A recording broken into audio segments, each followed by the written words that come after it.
Hello, lads and lasses. So I don't know why. How are we all? Is anybody there? That's how we look. More peace if you're still around. Good afternoon. I'm sorry, I'm a bit late. My guests I had computer problems. My guests had computer problems as well. Just waiting for them to come back in. In the meantime, I will show. Oh, that's okay. I think we've got some audience. Right, okay, let me just turn this. Did you hear that? Can you hear that? Great. So welcome to the hairy stream. Everybody's getting hairy. I notice the barbers, there'll be a big queue around the block whenever the hairdressers and barbers open up. Again, oh, that's desperate. Haircut 100, as a friend said earlier when I was on Skype. I was going to share a screen. So Bik and Murph are going to join me shortly. I was talking to them in here just a few minutes ago. Yeah, Murph is on here more frequently than his own, but maybe they've got stand by for an announcement about Smick FM. Yeah, thanks, time out. Good man, good woman. I don't know what you are. I'm sorry about my emails, guys. If anybody's been sending my emails to that address they've been given out, I haven't. Thanks, Conor. I haven't had a chance. I've bought my new laptop arrived this morning, and I had problems with this laptop. Anyway, to save you all the details, I just haven't been able to get into emails for like a week or two. So I'm going to get back to more peace. I owe you an email back as well. Time out, no chat. You two, and maybe one or two others as well. So I'm on the case. I was curious to find out how the public were taking to the restrictions, the coronavirus restrictions. So I went into a wee Facebook group. Unfortunately, I can't talk and do this at the same time. So give me a second. This is where it's great to have a guest, because I can say talk among yourselves. Chat among yourselves. Chat among yourselves are in the chat. That's what I'm doing this. What is it? Irish around the world. That's the one. Yeah. Yeah. Immense respect for anybody who does this all the time, because it's it's a lot of things to juggle. Juggle the technology. Juggle the guests. Juggle the chat. Chat are the worst. Really bad behaved. Obviously, only joking. Only messing. Your entire screen application window, Chrome tab. Let's go for Chrome tab and that one. Yeah. Okay, so hopefully you can see Irish Around the World, which is a normie group with 75,000 participants in it. Did I actually share that yet? Yeah. Okay, there we go. Okay. Is that the lads? Let me see. Is this the lads? Yes. Is this the county anthem? Ha! The county anthem. Yeah, that's us. We're here. The boys from the Happy Hell. Yeah. We're doing Irish Around the World, so we're taking people from all corners of the globe. Now that's the sound was working great earlier, but maybe you could turn me down a little bit, just a wee tiny bit. Okay. Yeah, and then that seems to be better because, well, maybe not. Can you survive? Put it to the lowest volume that you can survive on. It's not worth. I mean, you shouldn't be worried too much about. Can you still hear me? I can hear you. Yeah. Yeah. Okay. It's just the lowest level of my volume that you can survive on, and then that cuts down the feedback. How's that? Yeah. Is there any feedback coming through now? No. So that's perfect. Okay. Well, that's good enough for now. Anyway, Murph, the technical man here. So, Fáilte my friends, how are you? How you keeping? My man. How you doing, Macara? I'm very good. It's been a while, man. It's been a while. I haven't seen you since our cheeky pint in yes, the salubrious meeting in Belfast. You spoiled me. You took me to nice places there. What was it? The jazz bar of the Europa Hotel. The most bombed hotel in Western Europe. This could not be Smick that I'm going to meet here, and this is definitely not. This is some sort of setup. This is some bizarre setup. This is like otherworldly. But yeah, true enough. Otherworldly. That's quite a statement. Cheers, buddy. Cheers. So I'll tell you what I was doing there.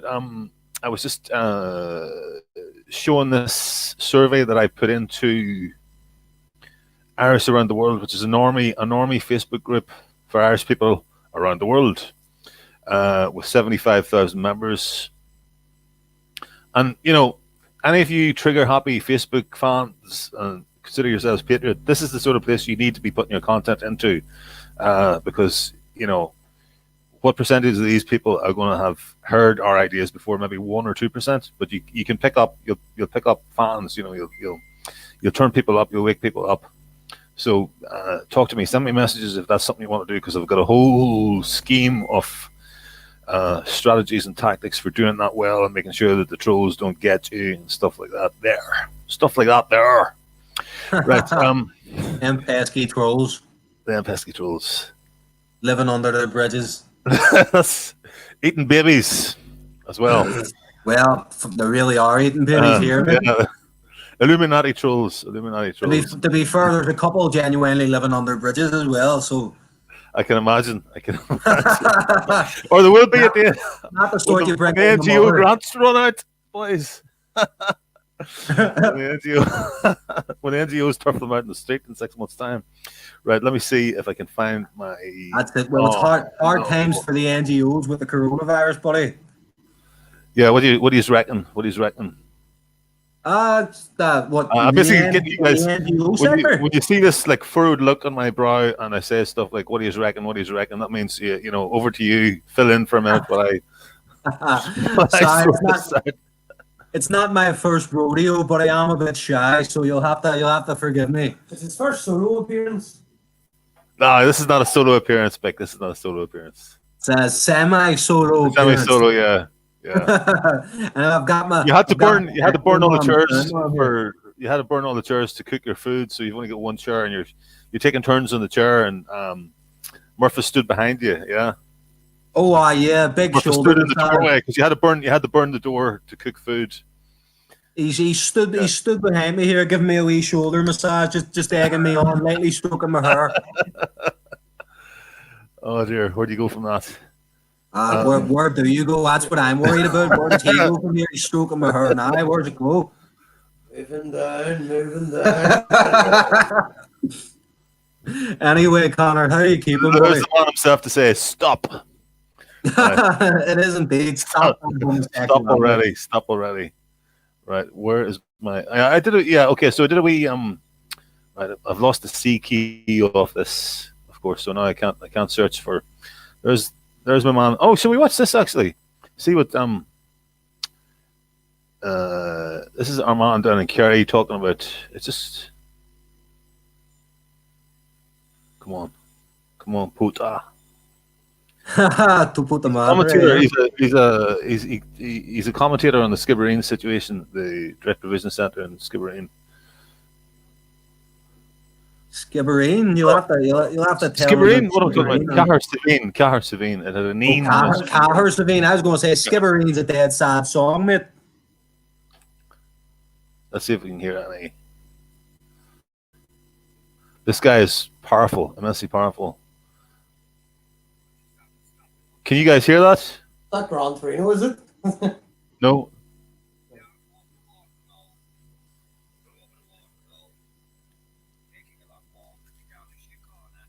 Can you hear?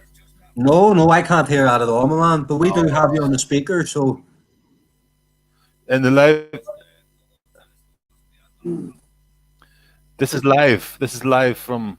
Oh, he's 5x5, guys. Give me a 5x5. Yeah, he's broadcasting live, so he is. We can't really hear him, but we've got, I heard a horn beat there. Yeah, see, we've got you on a low enough volume that you don't get any feedback. No problem. Let me see. Okay, on 4 says no, very low volume. Okay. Let me fix this. How will I do that? Okay, leave that there. Oh shit! I'm all over the place, lads. Stop Don't worry on. about it, Conor. We've all the time in the world, big man. Right. Okay. Share screen. Chrome tab. Facebook. Can everybody hear us? Can someone say something in the comment section Yeah, to if make you sure can- everybody hears us? Cahill. If I can hear you, they can hear you.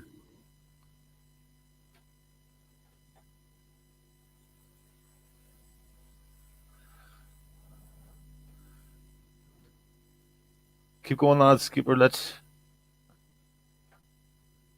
You want to sing a song? Oh yeah, I'll whistle you a wee tune. Well, God save our gracious queen. you were talking about Skibbereen. We could recount Skibbereen, but I don't want to cry. So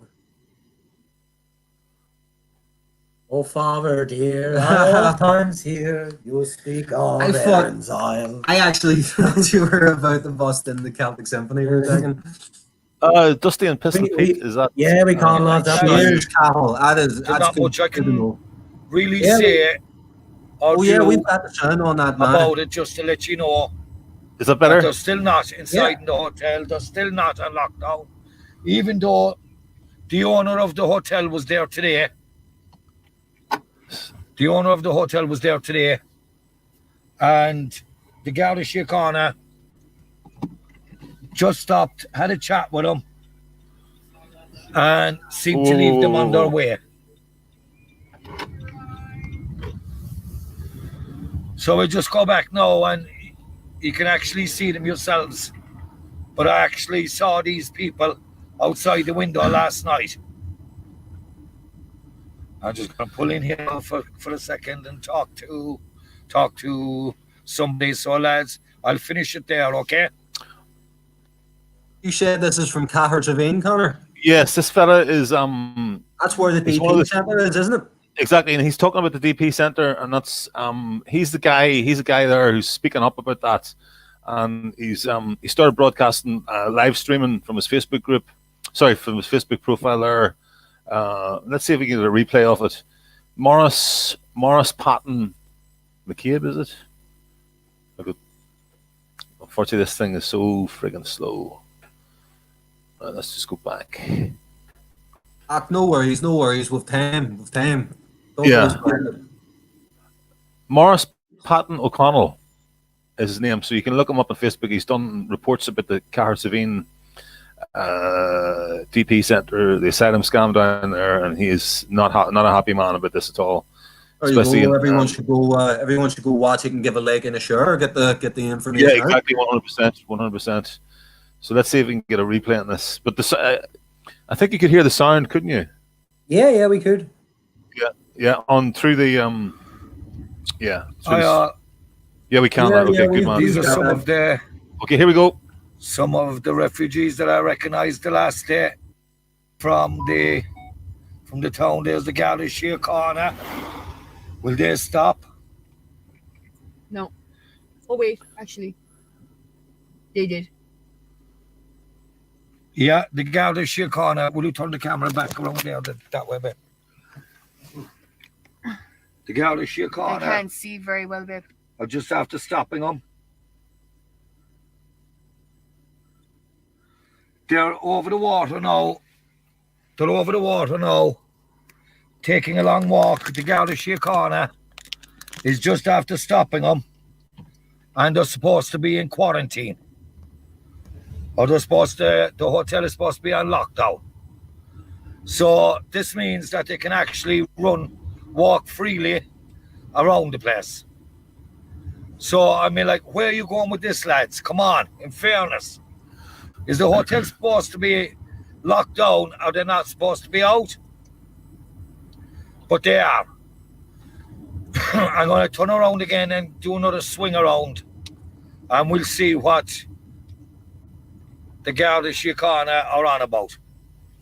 See, they're going to do something about it.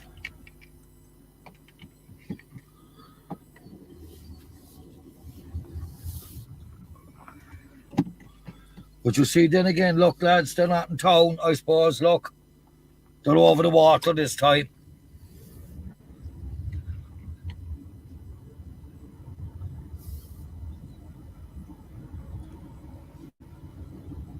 Right, so They won't Conor, lock much is anything left of this down. I video, know buddy. that, but Say again. look, what are we Long's going to left do this about video. it? Yeah, Sorry. I think we saw the last bit already. So it's good though anyway, because it gives me a chance to talk about the lockdown and the quarantine. Yeah. Well, I mean, like it's obvious that the quarantine in a not. I'm going to say it presents an opportunity, presents a political opportunity. That's not to be taken in the coronavirus as a case for opportunism. Obviously, every single person that's dying is a desperate situation, and I'd rather it hadn't happened at all. I'd rather no one would ever have to die, ideally. But whilst the situation is here, like nationalism does have a chance to very, very much present to the broader populace a wider audience than usually is exposed to our ideas. We have the chance to present very, very openly and clearly the virtue of nationalism. These are some of the. Sorry, go on ahead. I'm listening. I'm just scrolling back here to try and find the. So yeah, the virtues of nationalism. Yeah, well, I mean, yeah. nationalism. It's a lack of genuine nationalism that sparked this. It's got us to where we are. Yeah. Yeah, well, I mean, without the large scale sort of interdependent, complex global economic system operating as it does, this could never have happened. These are some of the. Sorry, is that you speaking there, Conor? No, it was just the the video going again. Sorry, man. Keep going. Keep her lit. So we were talking. Well, I mean, it's obviously. I'm just trying to tee up the next thing I want to talk about while you're. No problem. Well, comment then yourself, man, because I have a tendency to run away at the mouth. So you sort of have to pull the brakes on me when you want me to. I have no problem doing that. I have no problem doing that.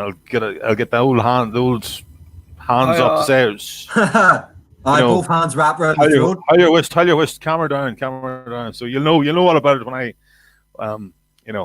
I've ways of communicating that it's my, I've got something to say. That's all I'm going to say. So, you're a bit like Liam Neeson there. You have ways and means, but you won't disclose them. So go on ahead. Anyway, yes, I was saying that, what do you call it? It's really, it could be characterized as a lack of nationalism, as a lack of authentic and effective nationalism that's actually brought about this crisis, or at the very least exacerbated this crisis. I mean, it has to be said that for now, at least, the vast majority of the Irish population are very, very much in support of the lockdown. Don't get me wrong, I myself am personally in support of the lockdown. Do I believe the lockdown's necessary? No, but then necessary is a relative term. We probably could have. The reality is we endured the 1918 flu pandemic. We've endured various other things. We've endured things in the 20th century, that would make this look like a light bruise in the face, metaphorically. Mm-hmm. So we could have not shut everything down. We could have not brought the nation to a standstill, taken this punch to the face and sort of just walked through it, with a slight wince. But what we've done is we're dragging out the economic sort of pain, and on the other side, the actual economic damage that it's going to do. To echo something Peter Hitchens actually said, is that on the other side of this, there's going to be genuine health damage done to various vulnerable people in Ireland because of the severe economic damage this lockdown's done. Mm-hmm. And the lockdown is not completely necessary. No. Not only that, but you have cancelled operations. You're going to see a spike in mental health as well. Yeah, the divorce rate is spiked. The divorce rate is spiking. The divorce rate will be spiking. The domestic violence, if we can take these feminist groups at their word, domestic violence levels are rising. Yeah, so, abuse in the home is certainly rising, because I mean people that barely spent 5 minutes with each other, and that was enough for them. That was enough for them. I mean, personally, I'm not like that with my family, but there are people that you don't choose family, and often you're sort of thrown together and personalities clash. So for some people, they don't spend particularly a lot of time together, and now they've been thrust into that sort of situation. So I know personally a couple of people that it's provoked some pretty heavy family crisis. So there is going to be there's more than just economic consequences. There's social and there's community consequences to this lockdown. There sure is, yeah. I mean, it's a big juggling act, isn't it? Really, for anybody in charge to. I mean, I wouldn't want to be Leo Varadkar right now. I put it that way. I would not want to be Leo Varadkar. I wouldn't want to be Leo Varadkar anyway, because he gets up to things on the weekend I find unpleasant. Well, yeah, 100. What was I going to say? I mean, he did cock up royally right at the start. Choice of words. Did you choose that pun intentionally? Cock up. I didn't think of that at all. Yeah, no. Shall we move on, because I'm getting visions in my mind I don't really want to be happening. Awful mental images. No, but you're right. He did. I thought initially, despite my deep distaste for him as a politician, as a political figure, I thought initially he seemed highly competent. At the very least, seemed highly competent, and his speeches were quite thoughtful, quite reassuring. He has a past. It's worth remembering that in his professional past, before he entered politics, Leo Varadkar was a senior doctor in a very, very busy hospital and ran a hospital. So he is used to managing people, and most doctors do have a calm and genteel manner that's used to calming you down when you're sick. So ironically, calming the nation suffering from a pandemic down is something he was actually quite good at. But it's the actual policy response to the coronavirus that I find that, yeah, as you said, it's been a massive cock up. He's been very, very well spoken about it, but really there's been very little testing, so we don't have a good idea how many people have it. Until we get a good idea how many people have it, we can't really discern the death rate. We just can't know. And until we discern the death rate, there's going to be endless debate about what the correct response is. Yeah. I understand that the lack of testing is mainly due to the lack of materials for testing. Isn't that right? We don't make anything in our country anymore, Conor. Yeah. He also could have shut the airports. Not even fish fingers. And shut the ports as well. Yeah, he could have shut the airports. Okay. So we're agreed on something, right? Let's just establish the baselines. The virus is real. For the three of us, yeah, it is killing people. Oh, certainly, yeah. Okay, so the virus is real and it is killing people. So it does present some sort of a threat or an emergency, and it does need to be dealt with at that level. Yeah. Yeah, certainly. There must be a governmental response in some sense. It didn't originate here in this country, so the obvious first thing to do was to stop people, and it's transferred by people, not on the wind. It doesn't come in on the wind. It doesn't come in the rain. It doesn't come in. The sharks haven't brought it here, Conor. The sharks, yeah, the fish, the wee birds. No. So you stop people coming in. We're an island. You can easily stop people at the airports and at the ports, and that didn't happen. So that was like. There's the three obvious things that we agree on. Right? You really hit the nail on the head, didn't you, Conor? Pardon me? You really hit the nail on the head, though, didn't you, when you said we're an island? I mean, ultimately that is the beginning and the end of or that should be the beginning and the end of the argument, because I mean, being on an island, it certainly has some disadvantages, but the main advantages is people generally can't reach you when you don't wish them to. You know, and we clearly were not prepared or inclined, or rather the government wasn't prepared or inclined to take advantage of our geographic benefit. You know, there's New Zealand, similar size population, similar sort of economy, agricultural, tourism, a wee bit of tech. I'm not sure if they've got pharma, but I mean, it doesn't really matter. So they've got like similar economy, and they closed the borders. Similar square kilometers per capita. They have a roughly similar distribution of people. Is that right? Right. Yeah, Okay. yeah. It's a very similar, although they're much larger than us as a nation, but their population's quite concentrated. New Zealand's roughly the size of California. Oh, it's much more space, yeah. Much more area. But they've got 2% of the death rate. So Yeah. why is that? Arguably, Sweden's a better model.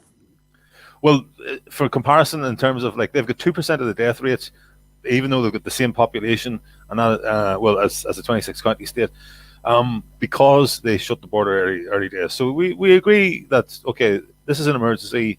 It didn't originate in China, whether it was like accidental or bat soup or whatever, or from the lab. Or whether it came out of a lab.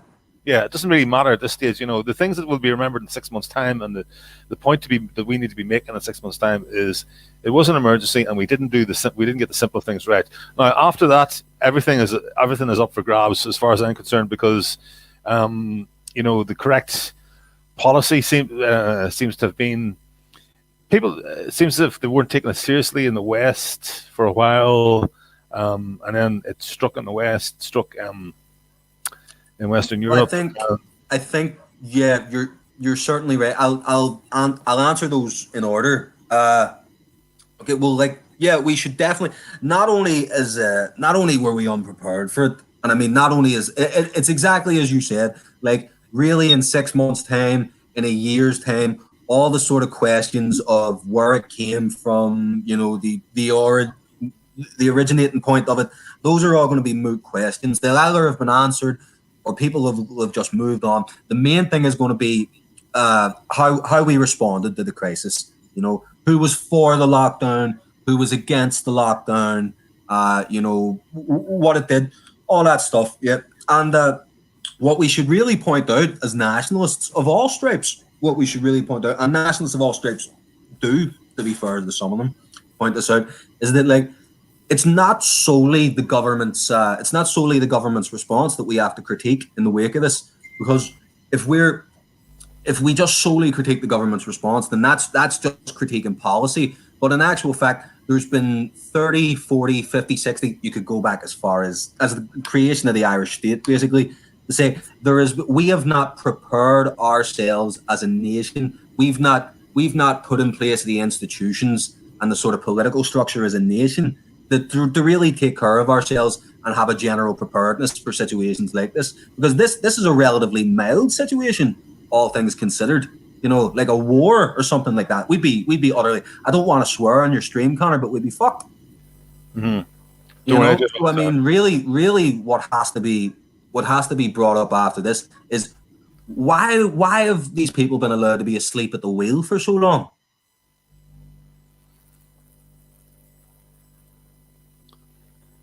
You know? Yeah. Sorry. And then what do you call it? And then distracted with the chat.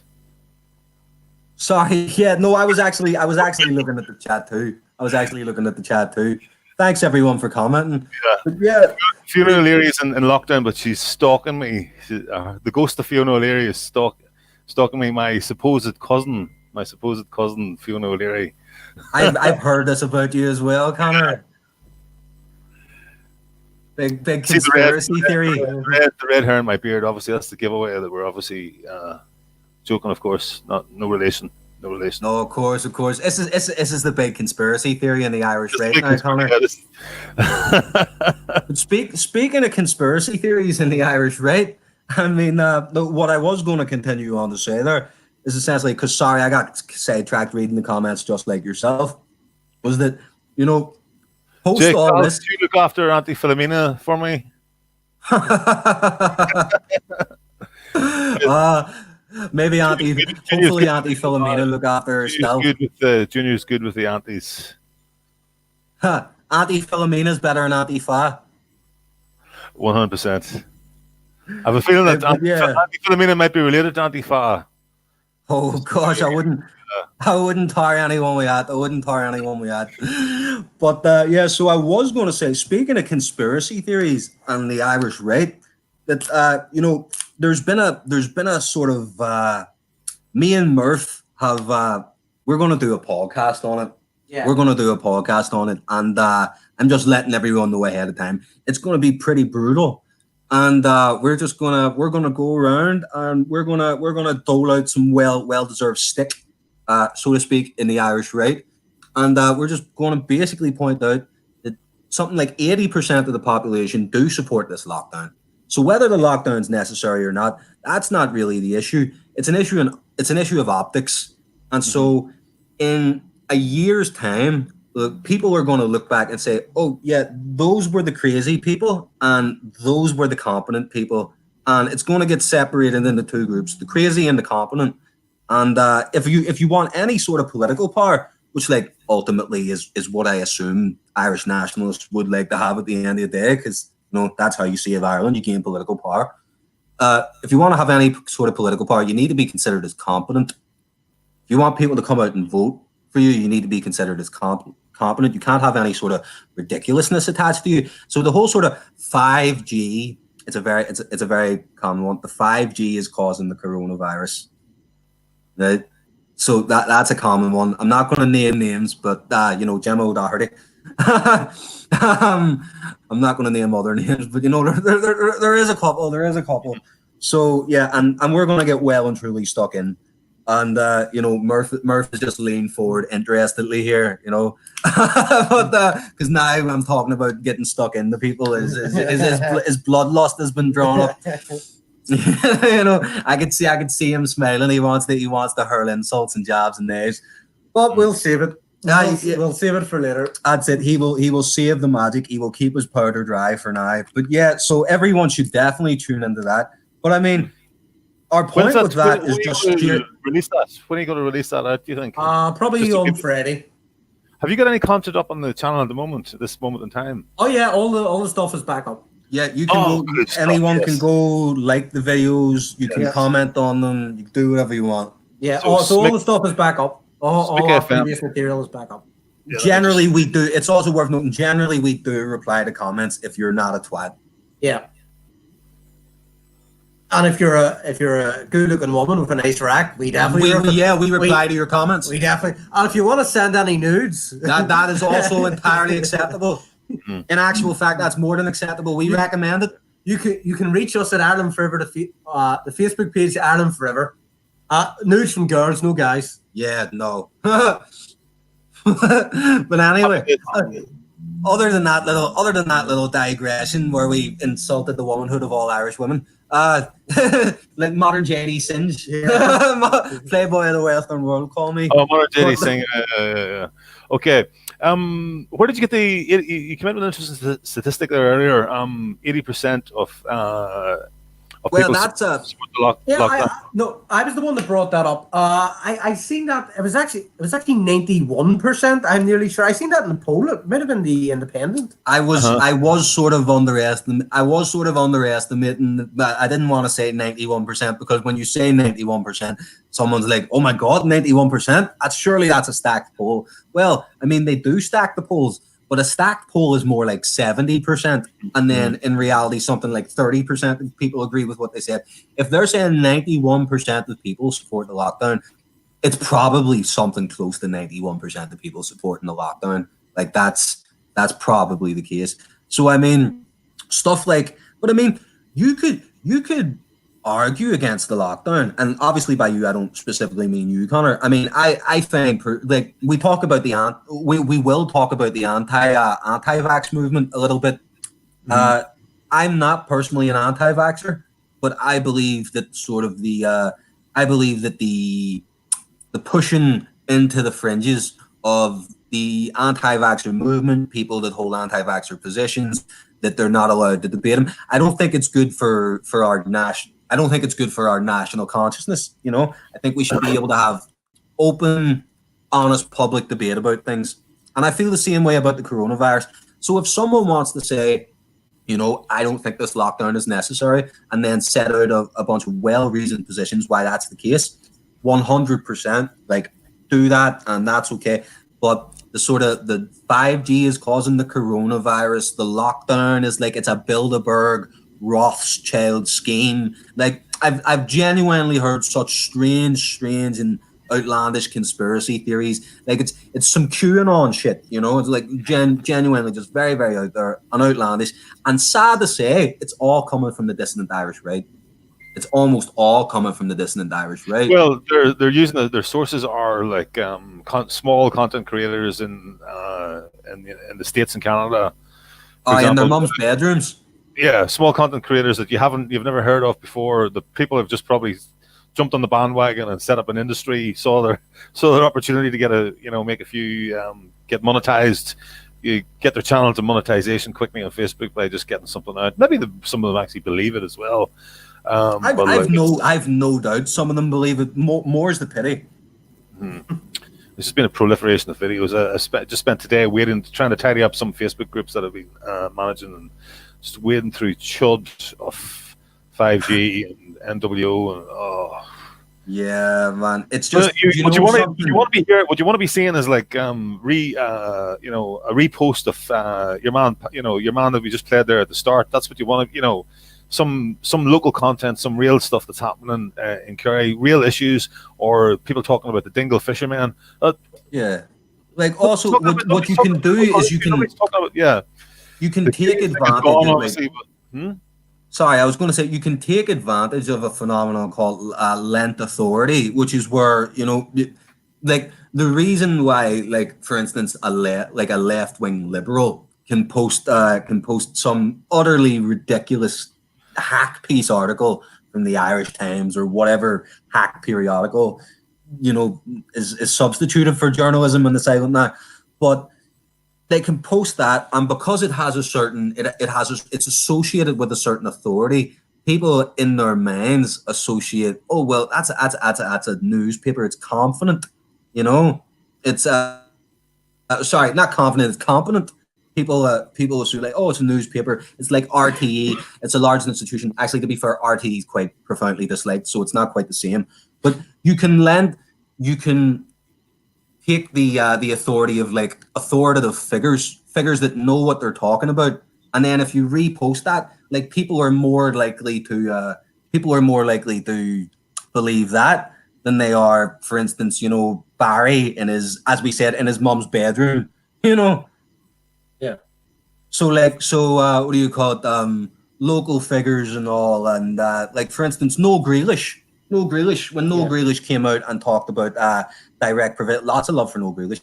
When he came out and talked about direct provision centres, he got absolutely panned. He got tarred in the papers and all over the national media. But there was an outpouring, there was an upwelling after that of people openly expressing discontent with direct provision centres, with the DP centres, because all of a sudden you now had this person who is a TD. Therefore, he has a position of authority. He's authoritative. He's considered that he at least knows what he's doing. And then, so it sort of gave everyone permission to talk about it in a way, So, like, what I'm trying to say is, it's like we need sort of if you were going to be like on that, okay, the lockdown's not a good idea. It's unnecessary. We shouldn't have done the lockdown. You should generally share things from like Peter Hitchens, share things from Swedish periodicals, share things from Japanese and South Korean periodicals, because there's a lot of really, really well-reviewed, peer-reviewed data that's coming out of there that's showing that like what we're doing is not entirely necessary. Mm-hmm. Yeah, so I see Calvin's sort of statement there. 70% supported repeal, didn't make them right.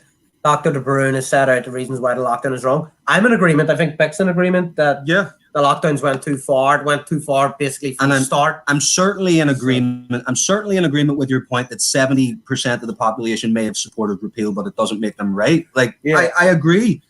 But what 70% of the population supporting repeal did do was make it law. Yeah. And to an extent, not in a moral or an ethical sense, but in an entirely practical and pragmatic sense. And a political. Yeah, and in a political sense, which is the political is the art of the possible. It might is right, effectively. Might is right. So or rather might enables. So 70% voted for repeal, and now abortion is legal by law, and I would rather win than be right. I would rather win than be right. Yeah, I mean, yeah. I would have rather won that abortion referendum, even on a shoddy argument.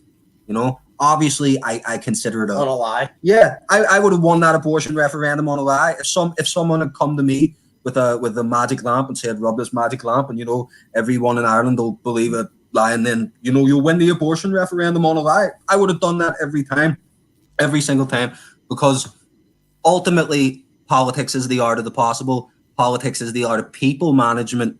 Politics is the art of knowing people's expectations, their wants, and their aspirations.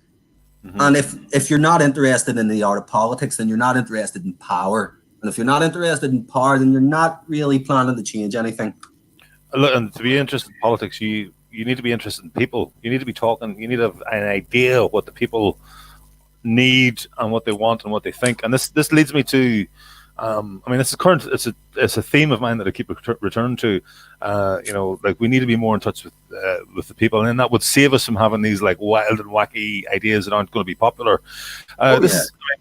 So I was thinking to myself, like, the reason I was asking where you get that figure from was because I haven't been reading too much, because like after this broke out, and then it was obvious that it was in Ireland, and it was obvious that Leo had dropped the ball, as had all of Western Europe.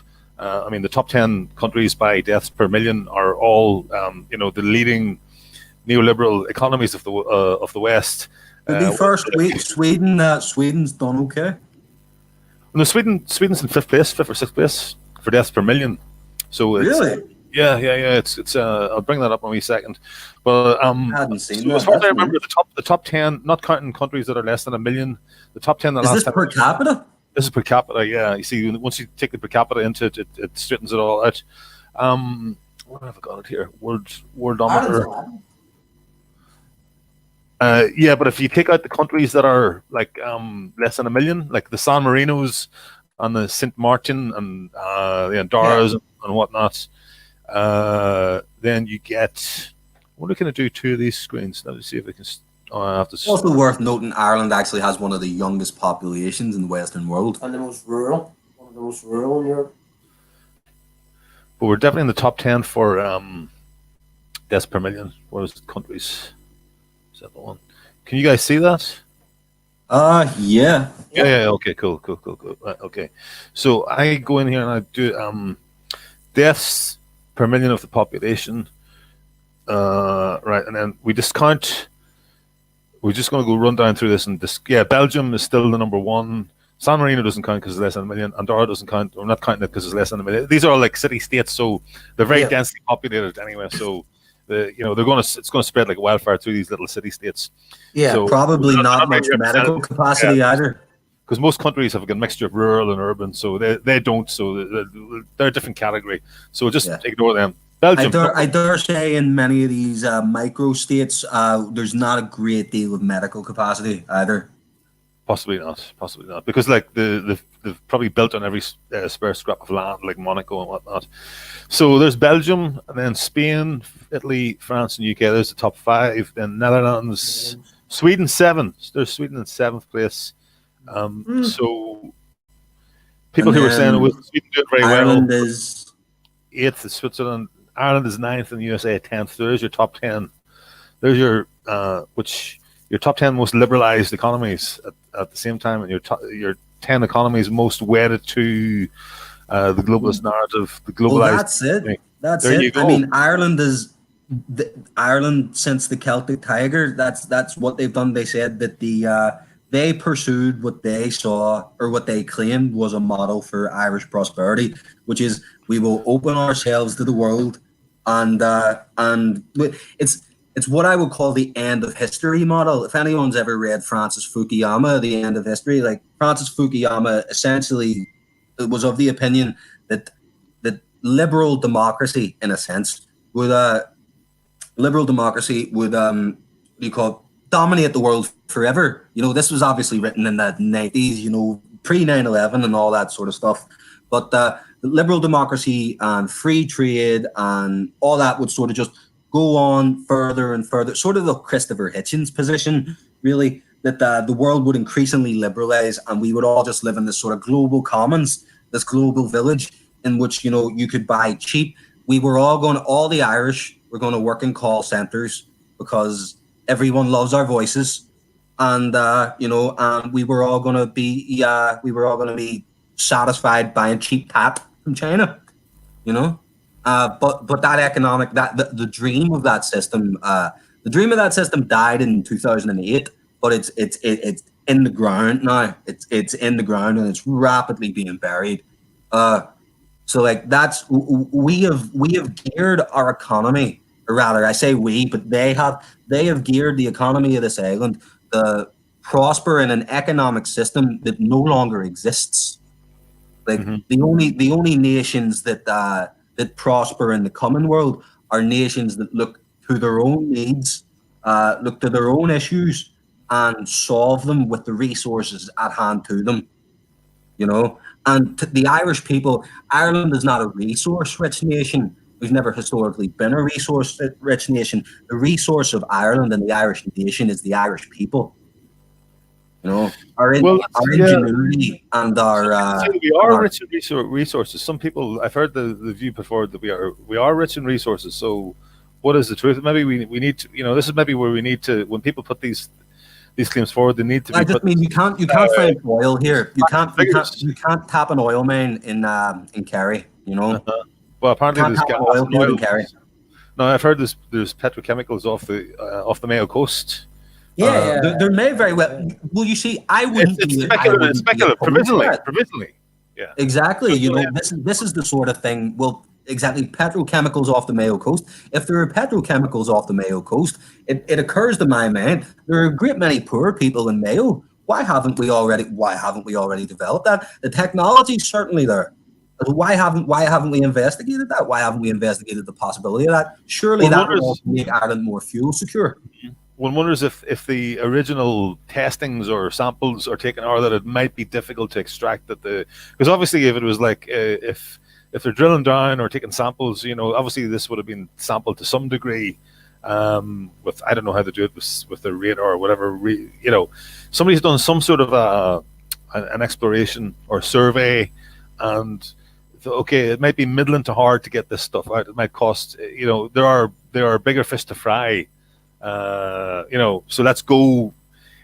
So possibly the efficiency or the richness of those petrochemical fields might not be as quite what they're vaunted to be. Do you know what I mean? It might be difficult. Either way, the point stands. If the initial indications were that they were easy, it was there was lots of oil and lots of petrochemicals there, and it was easy to get out. Then by now you would have seen like 50 oil rigs off the west coast of Ireland, but I don't necessarily know that, because you know not everything is mothballed because it's not economically viable. Like that is a lie that capitalism peddles. And to be fair, capitalism's like very superficially attractive on the surface. So I mean, I can understand that people have sort of taken in by that narrative that, you know, if it's economically profitable, if there's profit to be made and it's doable, that, like, you know, that it'll be done. But the reality is that's never really been the case in Ireland. I mean, the economic structure in Ireland that's been set up has never been for the benefit of Ireland as a nation or for the Irish people.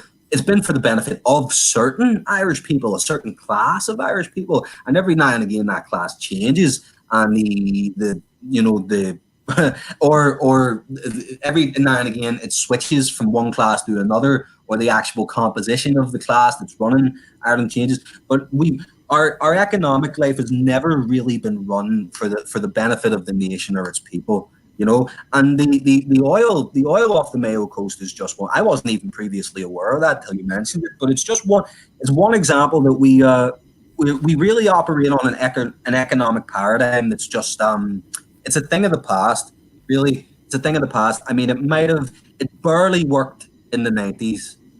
You know, the Celtic tiger. Okay, the part, just a reminder in case there's somebody new to the channel. Well, the economic paradigm is liberal internationalism currently. The economic paradigm is liberal internationalism. I was going to say the globalized economy, but yeah, that's liberal internationalism. Is that the term you used?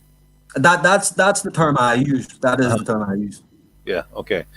So sorry, go on ahead. But yeah, so basically, we need to have the confidence in ourselves as a people to not be afraid to ask bold questions and come up with bold answers.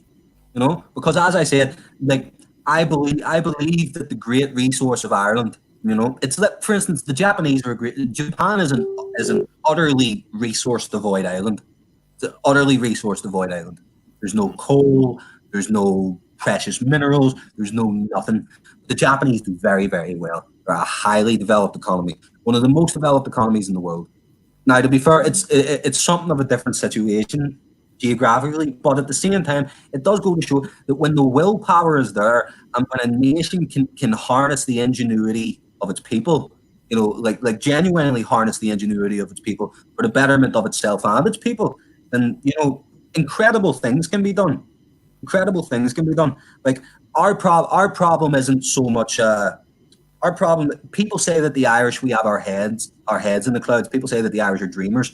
I don't think that's the case at all. I think the Irish are a very down to earth, pragmatic people, and we could do with being a bit.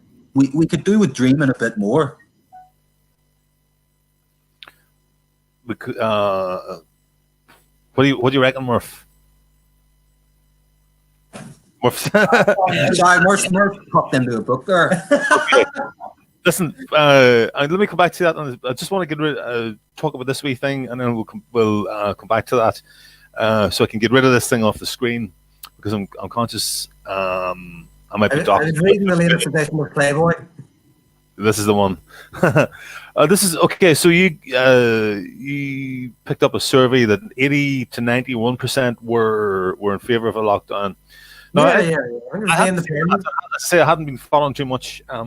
So just decided to. I hadn't seen any surveys, and instead of like searching around looking for one, I decided to just whack up this little what you might call it, straw poll on Irish around the world. That's got about 75,000 people. So I asked Irish people living in Ireland, which best describes your reaction to the government measures for the COVID-19 lockdown. This is really interesting. The biggest category was not strict enough. So that's at the moment that's sitting with 50 people. So there you go. So not only do people support the majority of people so far support the lockdown, they would prefer it to be stricter. There you go. I mean, and bear in mind that I've got something like 140 friends in this group, Facebook friends. Like I've got thousands of Facebook friends, because for business and then for politics, I've just been adding Facebook friends. Like I'm getting up near about 3,000. So like I've got friends in high places and low places all around the world, Irish around the world. So there's a lot of like Gemma O'Doherty fans in my friends list. I used to do. Yeah, of course. We don't want to tar anyone's fans. We don't want to tar anyone that listens to someone or supports a certain figure. Like we attack the man. You know, sorry, we play the ball, not the man, so to speak. When you play the ball, I Murph does. I ever play the man, but like generally, what do you call it? We don't. Unless someone's said something unpolite about us, generally we try to attack ideas and things that we think may have been done poorly or badly or ineptly, or stupidly. I think we're famous is the wrong word, but we're well known somewhat. Infamous is a good word. We're infamous for our No Vaseline episode on the National Party prior to the last election, obviously. No Vaseline free is coming at you. Yeah, we did No Vaseline 2 as well, and we got some flack over that too. So, you know, that's what we do. But we don't generally get at people's supporters. We point out that, like, maybe you should give your support to someone actually sort of deserving of it, you know? 100%. Yeah, I mean, you do have the... You play the idea, but then they come back and you play the man. They do the ad homs at you for attacking their cherished idea, but that's a different story. And you know what? Most of these people, like, really, I mean, not to remove their agency or anything. Like, I'm sure everyone's like completely able and intelligent grown up. But you know, a lot of these people, like, it's not even necessarily their idea. Like, I know people that at the start of this were entirely convinced that the coronavirus was on the level, everything was on the up and up, and now, like, through that blast, what is that messaging service called? WhatsApp. Through that WhatsApp, it's been so many people, especially Gen Xers, like my aunts, they're killing me right now. Because they're just the 5G and the coronavirus, man. The 5G and the coronavirus, and that's all they go on about. And these are reasonable women. I did pick up that the conspiracy theories have broken out of the sort of like the truther nationalist dissident right patriot sort of like network, and are now making their way into infecting the the man on the street. Yeah. So that's your experience as well, yeah. Yeah. That's our experience. My ex-girlfriend actually called me up about vaccines the other day. Yeah, she's never mentioned vaccines at all, but now she's terrified and hysterical about vaccines. And it is. It seems to be. It's a conspiracy theory of middle-aged, working class, middle class women. It does sort of seem. It seems to be this sort of combination of all the sort of stronger conspiracy, like in a Darwinian sense, all the sort of stronger conspiracy theories of the 90s, the 2000s, and the 2010 have all sort of merged in a weird way. No, to be fair, like there is a healthy degree of skepticism one should approach vaccines with, but I mean, there's that end of. I also do. I'm not anti-vaxxer, but I'm also skeptical of vaccines. Like, yeah. But she was coming out with like there's a vaccine for the COVID-19 that's being tested on kids in Africa, and it's killed every time it's deployed. It's killed 10, 50 kids or something like that. So this they're not going to give it to us then, are they? So, a complete fabrication, because like there is no vaccine yet, and so I mean it's just all it's better to test on the end than us. Jesus, Murph. Oh wow, Murph making inappropriate comments here. Yeah. Well, just say it. In comedy. You see it. I'd actually like to address something Murphy has said in the comments, if that's okay, Conor. Because whether it was like the kids in Africa or the Pope and his cardinals, I would still prefer they had it rather than I had it. So it's not a question of who it is. It's just the fact that somebody else. You'd prefer somebody else to have it. The Pope quite possibly has had it. The Pope possibly has had it by this point. We don't actually know that for certain. It's possible he's had it and overcome it. But anyway, I was going to say that I'd just like to address this thing that Callum McCarthy has actually said in the comments, and he's pointed out that the abortion referendum was indeed won on a lie. Now, no argument there. That's 100% true. Then he's gone on to say, the point is that we hold positions because of principle, not because they are popular. The trick is to make them popular. I agree to an extent. You can't let the pendulum swing too far in one direction or the other. It is about balance, and ultimately, like, if you don't have any principle, then you may as well just join Fine Gael. Like, straight up, I 100% get that.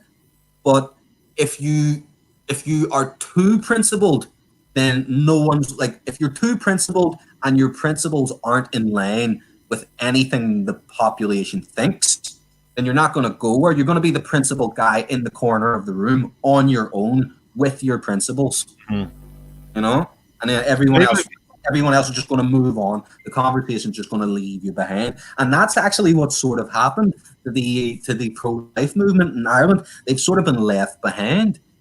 Like the pro-life movement can't see, and I am a fervent pro-lifer. Like it's the most deep. I regard it as the most deep personal insult that children are being murdered on the island I call home. Like, I expect Irish children or any children, I regard it as the most deep kick in the teeth. Genuinely, I can't enunciate that enough.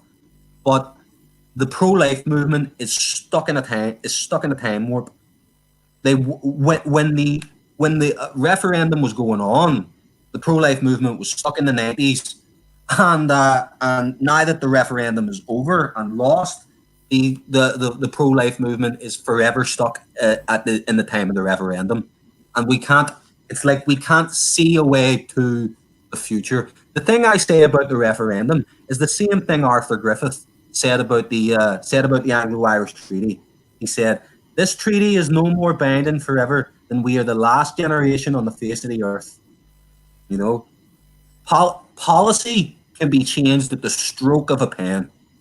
It can be changed at the stroke of a pen. That abortion thing, that can be, not only can that be repealed, that can be repealed without another referendum if a government just decides to. Like, that can happen easily, you know? But, like, if you don't target your message, if you don't know your audience, if you don't know your market, then you're just, as I said, you're just going to be left in the corner of the room, you know? People make compromises. You have to be in it to win it. And you have to be in the conversation to have, like, we have to get into the conversation, and then once we're in the conversation, we can begin to inject these points. But right now, whilst we're outside the conversation, whilst we're outside the mainstream, like, the people that are getting held up and lionized, and we are getting characterized with are, well, people like Gemma O'Doherty, frankly. Yeah, that's why I wanted to do that wee survey, and it's coming back from that the people who feel that the restrictions are too tight are in a minority of 20 to 25%, whether they're right or they're wrong. So you've got a big job there to persuade the good half of the people are actually think that they're not strict enough, and then another quarter from my straw poll there would say that another quarter are happy with the way things are. So a good half are actually unhappy with the way things are and want them to be stricter. Yeah, this is what you're up against. So it's not even as if everybody's sitting, well, we're happy enough with them and we won't take. Okay, you're allowed to. We'll let you believe that, you know, they're too strict. Okay, we can sort of see where you're coming from, but actually, you know what, we're happy enough. No, we're talking about the contrary. The people on the other side of the divide altogether who say, for God's sake, give us more protection. Yeah. Or yeah, so. It reminds me of the story of King Canute. Do you ever hear the story of King Canute? That he just he tried the water he was an Anglo-Saxon king in England. It's not actually historical, but the story is that the water was encroaching on his land, and he kept his land was built on floodland, and he kept building his barricades higher and higher and higher to keep out the water. But eventually the water just could not be kept out. The land was going to return to the sea. So King Canute that story is used as a sort of metaphor for people that are obstinate and remain sort of stuck in their positions when it's clear that they are about to be subsumed by the sea, effectively, you know. And that is what that is. Like, 3/4 of the Irish population, well, as you said there rightly, half the Irish population, just judging by that straw poll, would actually like stricter measures, and then another third is happy with it, and then another quarter is happy with it, and then another quarter is perhaps somewhat upset, but we don't know to what degree. So when 3/4 of a nation have their mindset on something, that generally happens. You know, the other thing is, look, I mean, it's not exactly the most important long-term problem. It's a short-term issue. It's going to be. We've already seen the restrictions being eased up in Germany. You know, the curve. Trump is talking about the curve starting to flatten out.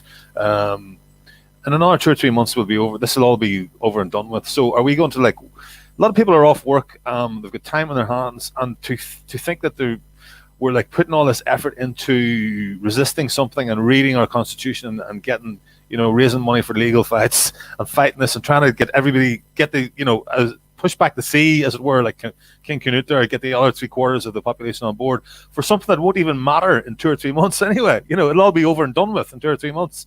It just seems to me from your mouth to God's ears, Conor, especially the money situation, my man. And like, listen, I think it's worth saying as well that you see, people just generally, do you know why people really don't like Antifa? Why people really don't like leftists? They are insufferable bastards, but that's another point. Right? People don't like leftists or liberals, actually, as I call them, because they come across as, we are in this in-group. They're always university students with stupid haircuts for some reason.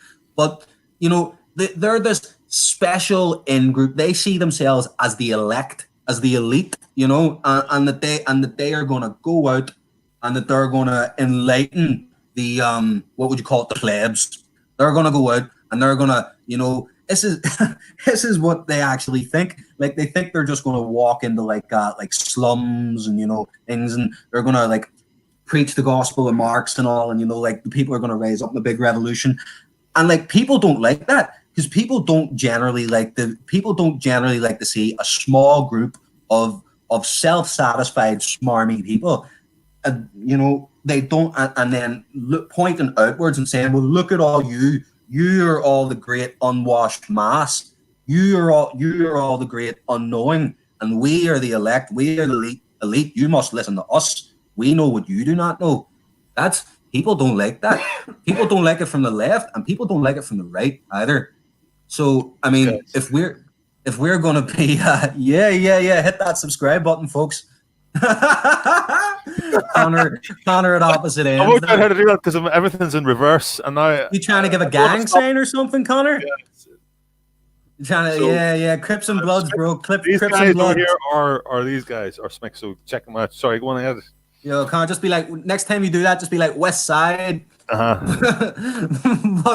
what do you call it? But yeah, so people don't like it from the right either. You know, people don't like it when they see, like, as we've said, 3/4 of the population are for the lockdown, and then there's a very, very, very vocal quarter of the population, and they're sort of pissing everybody off. They're pissing everybody off. You know, it's like when you say people are asleep, when you say people are brainwashed, or they're sheep, or they're cattle, or whatever like that. Like people don't like that. That's a real charming. That's a real You feel really charmed. I've seen people called all sorts of things during this, Conor. Like, you know. Yeah, just go through the just catching up with the post or with the messages, the chat. Michael Brazil says he voted. Michael, are you? I think I might have spoken to you. I missed your call at one point. You're a friend of John McGee's, aren't you? I think so. Yeah. Well, in any case, you're very welcome. You're very welcome. I don't know what this is apropos of. Nibiru. Oh, is Nibiru still a thing? Yes, Nibiru is still a thing. Don't sober about Nibiru. I love Eddie Bravo.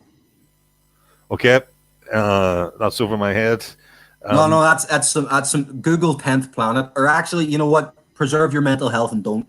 Right. Okay. Oh, it's a conspiracy theory by any chance? Yeah. It is. Okay. Here we go. That's one of the old 90s it's ones. It's okay. It's past. It's like Flares is waiting to come back in. It's had two comings.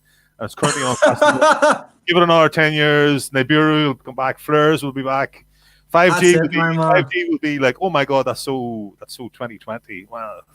Do you remember 2012? Like, people were genuinely losing their shit in 2012 about Nibiru, about the Mayan, the air quotes Mayan doom clock or something like that. Yeah. When was people lost their shit. And then I'm actually also old enough to remember Y2K. So. Yeah, so am I. Yeah, I was working during Y2K. We made lots of money in Y2K. Conor, you dog. You dog, you. I was working for big international finance capitalists back then, so I just made my little stack that was 3 times more than I ever earned before in my life in those jobs. But there was. That's how they seduce you, bro. The point is not about how, not about my good old days and then before the bad old days, but the point is about these things have the whole world gripped in fear and panic, and then 10 years later, real things to panic about. Later, we don't even remember that, Yeah, we remember there are actually real things to panic about too. Like if we lived in like an Edenic paradise, I'd be like, okay, go ahead with your conspiracy theories, just dander around it. I don't know if anyone's ever seen the Tommy Tiernan skit about what Ireland used to say. What Ireland used to do with maniacs. Like Tommy Tiernan has a skit where he essentially says, if you were wandering around, and this is only half comedy, that if you were wandering around Ireland back in the day, You know, there would literally just be occasionally just a maniac just wandering through a field. You know, and you do occasionally find a maniac just wandering through a field, or hosting podcasts, or posting podcasts. But yeah, that's literally the joke of it. And if yes, sorry, the maniacs I would be fine with the maniacs wandering through the fields. Like, as I said, if we lived in an Edenic paradise and they could talk about the 5G all the like, and I'd be like, let them run on, let them enjoy what they enjoy. But I mean, sadly, that's not the case. There are real problems afflicting the Irish nation. Like, there are real problems afflicting the Irish nation and the Irish people. And to be fair, I don't think we've entered the start of our problems. There are real deep-seated problems that have been gathering pace for decades, two or three decades, let's say, and will come to fruition, will come to a head. That's very true. Like a serious illness. Far more important things to use your energy on. Anything like a flu or something like that, it comes on you slowly, gathers like a cancer or something like that, and it's going to take a long time to get rid of if we can manage to get rid of it at all. Like the multicultural, the promotion of multiculturalism as some sort of like religion, I suppose, you know. Exactly. We're even behind the times on that. And pardon me. We're even behind the times on that now, Conor. I mean, it was only last year or before where Angela Merkel, that well-known bastion of fucking right-wing thought, she essentially said multiculturalism has failed. Multiculturalism is a failed idea. And you hear that in all sorts of quarters, from France, from Belgium, from all sorts of quarters, and it's not necessarily always the old course. Like I pointed out there, Angela Merkel said that. So when Angela Merkel is acknowledging something that right-wing parties in Ireland, well, air quotes, right-wing parties in Ireland won't acknowledge, that's quite a problem. You know, like we're not just behind the times. Like we're so behind the times that what they thought was cool 10 years ago, we've just begun to think is cool now. You know, like we're really in the depths of our fascination with multiculturalism right now, and it's going to take a while for us to get this out of our system as a nation. Mm-hmm. I mean, it's not like something you can just debate as if it's just any other aspect of life. It's completely taboo to question it. I actually like a little bit of multiculturalism. I like the way I used to like going into. I lived in London in the 90s, and I thought that was a good mix.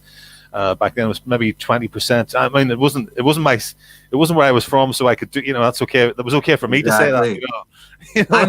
I'm of the same opinion as yourself, actually, Conor. I am a child of the 90s, and I remember the sort of hopeful, sort of unthinking, like multicultural, like the well-meaning sort of attempt at multiculturalism in the 90s.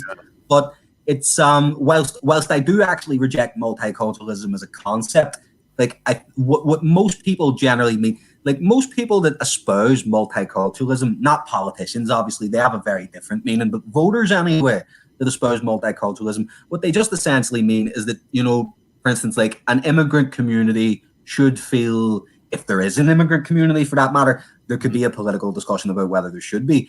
But if there is an immigrant community, that immigrant community should be able to celebrate or inhabit its own cultural norms and not necessarily be entirely assimilated by the larger culture of the host nation that they're hosted in. And I actually agree with that, because I'm a cultural pluralist, and I think we're boring when we're all the same. You know, I want a world full of diverse and distinct and wonderful and unique peoples. You know, and I do want that. Get that, but when you don't have a lean culture.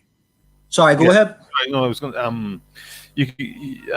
We can have that. We can still have a diverse world, but it doesn't necessarily mean that we all have to live on top of each other, and that has been proven. Exactly. It doesn't work, and it's fine at the small levels when there's an obvious dominant culture, and it's tolerant enough to allow other pockets of other cultures to exist. But whenever those minority cultures start growing to a point, and then get weaponized by the left. They do get weaponized to actually take over and start destroying, and become the conduits or the carriers or the vectors of their some sort of revolutionary idea to displace we're into the cultural Marxism here in the Frankfurt School. The ideas. I don't refer to it as cultural Marxism. I call it cultural liberalism. Yeah, cultural liberalism, which essentially it has become. Yeah, to attack and supplant the old host culture that has existed for hundreds of thousands of years. I mean, this is the interesting thing, Conor. It's not like Ireland.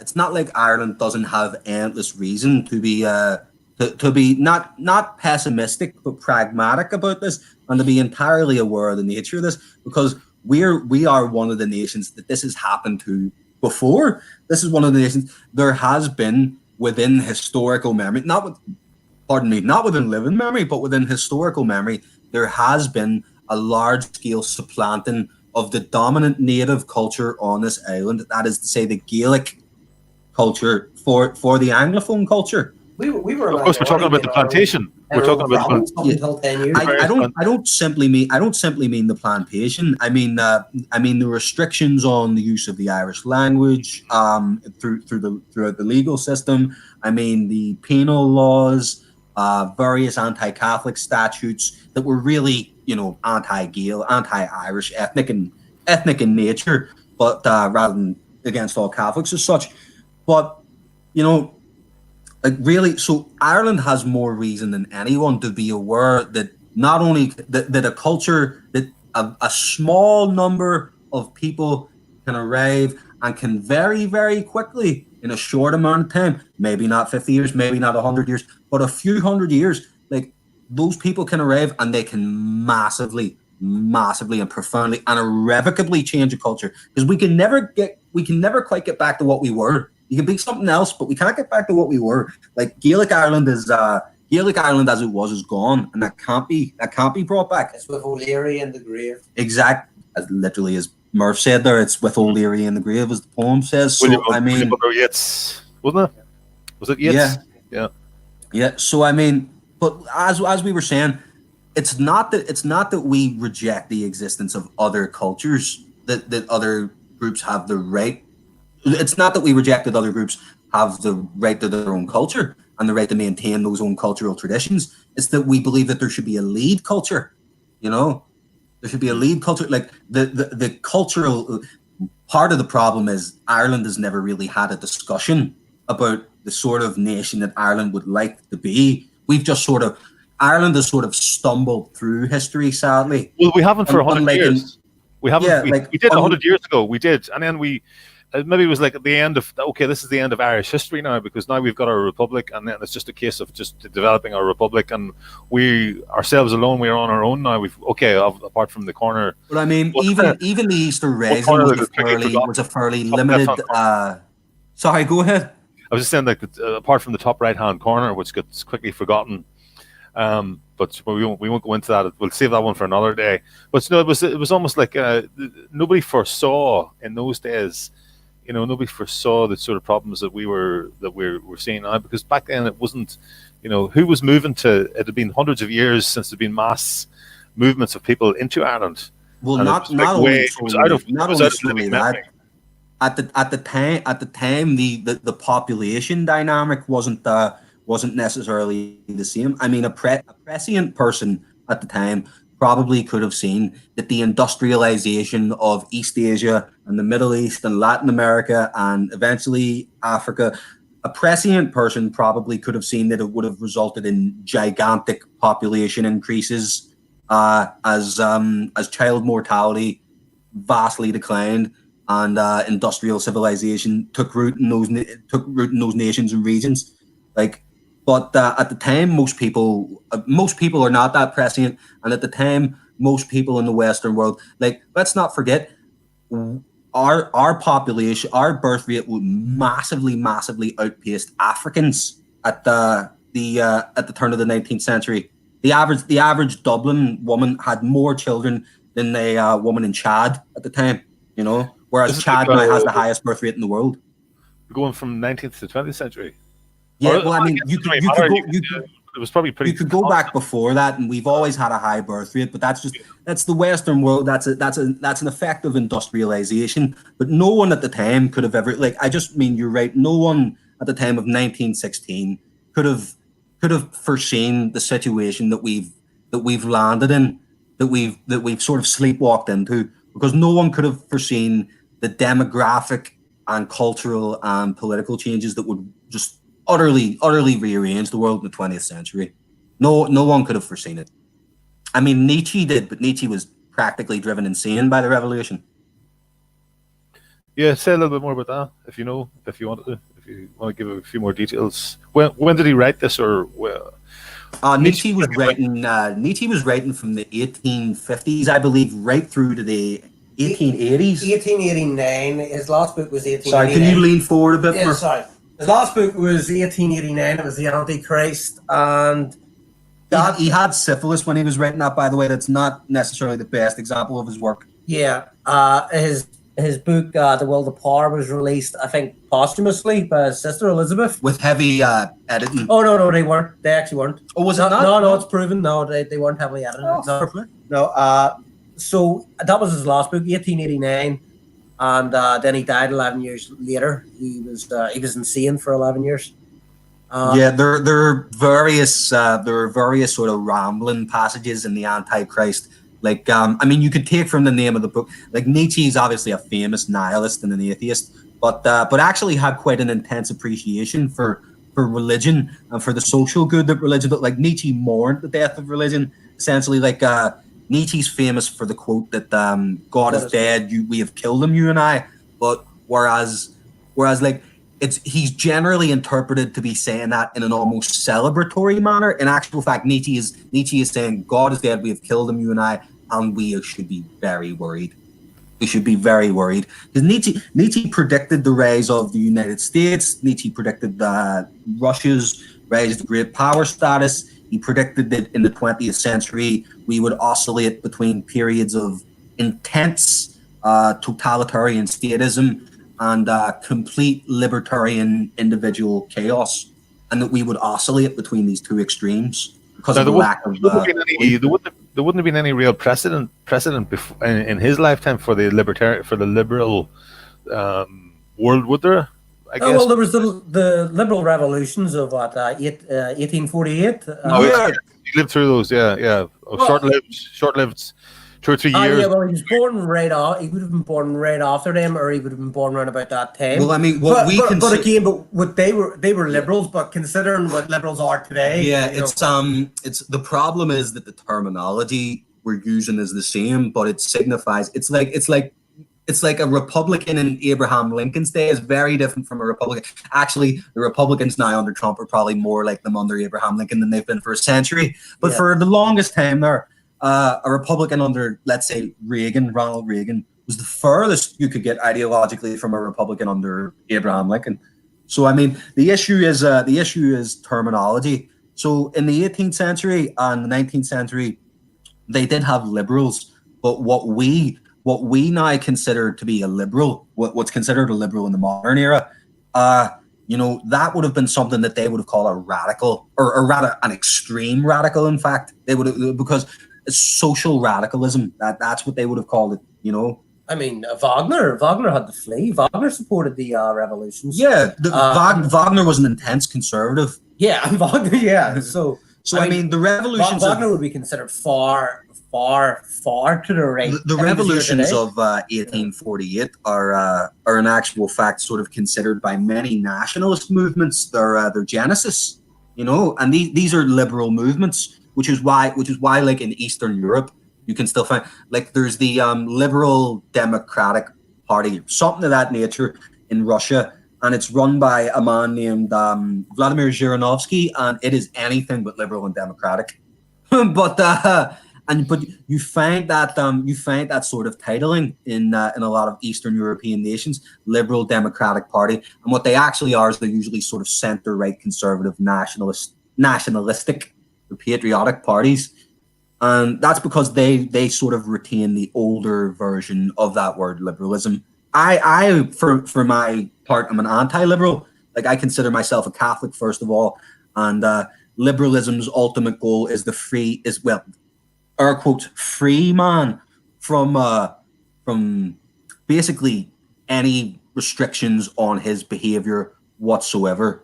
So the original liberals thought man is economically unfree. So if we free man from it's like, this is why the original low tax people, those are liberals, because the opinion is that take people out of the tax bracket, stop taking their money, they can spend more money that they make themselves. And then, like, the dream of a liberal basically is that the fondest held dream of a liberal is that everyone becomes middle class and bourgeois. That is the fondest, that we all become of an economic liberal. Yeah, well, both a social liberal as well. The fondest dream of a genuine liberal is that we all become sort of like hedonistic university students, and that we all live like that, and that no one has any real, and then so Herbert Marcuse and other French thinkers and French philosophers, like in the 1940s and the 1950s and the 60s, and this is vaguely related to the Frankfurt School, but they basically incorporated elements of Freudian psychoanalysis into Marxist analysis, and they essentially said, well, man is also imprisoned by himself, which is a strange thing to think about, but that basically if you've ever looked into Freud as an individual, so it wasn't just if you've ever looked into Freud, if you've ever looked into Freud, you'll know that he has a concept of id, ego, and superego. Id being the animalistic self. I want to fight. I want to eat. I want to do all that really primal stuff. The ego is like me. It's who I can. It's the conception I have of myself. So Bik, the person that I think of as Bik, is my ego. And then the super ego is the accumulated sort of morals and ethics that we've accumulated throughout our lives. And the ego negotiates between the super ego and the id. The id can't be entirely indulged, because then that's anarchism, and the super ego can't entirely be indulged, because then that's totalitarianism. But essentially, what Marcuse and others did was they took Marxist analysis and they paired it in a very, very twisted way with Freudian psychoanalysis. And they essentially said, well, man must be released from the constraints of the superego. So basically, there can be no moral structure, there can be no ethical structure. You can't impose any sort of ethical structure. So basically, you couldn't teach your children that, like, theft is wrong or something like that. That would be like a way to describe it, because then that would be imposing from an outside source of authority. They were trying to restriction upon your child. They were trying to stop the superego. Essentially, they're trying to completely unleash the id. They're trying to unleash the primal nature of mankind, because they believe, without the influence of the superego, right? Yeah, they're trying to unleash the id, which is the primal nature of mankind, because they believe that by doing so, they're going to create a paradise. Like, no one thinks of themselves as the bad guy. That's an important thing to realize. No one thinks of themselves as the bad guy. Some of them are just hedonists that want to do really weird shit.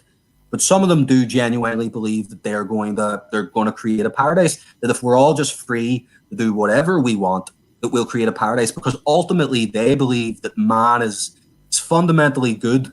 That man is in all his elements is good and just wants good for his fellow man. And there's an element to that. But we as Catholics, and we as people who are keen observers of people, just intelligent people with a political conception of things, we know that that's not actually the nature of man.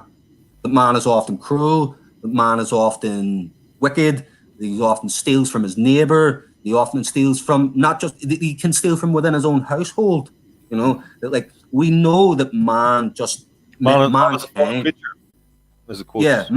has a lot of bad aspects, and they just don't acknowledge the bad aspects. And they think it's good and bad, but they don't acknowledge any bad whatsoever. They think it's all good. Whereas, like, they attribute all the bad to repression. Yeah, would accept that there are good aspects and bad. Well, good. Okay, we can talk about good and bad. Yeah, we can talk about good and evil, can't we? So they are like liberals and sort of that whole sort of leftist milieu.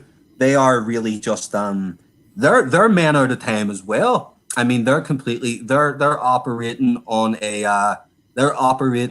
a political and social basis that was designed to address problems of late 19th century capitalism.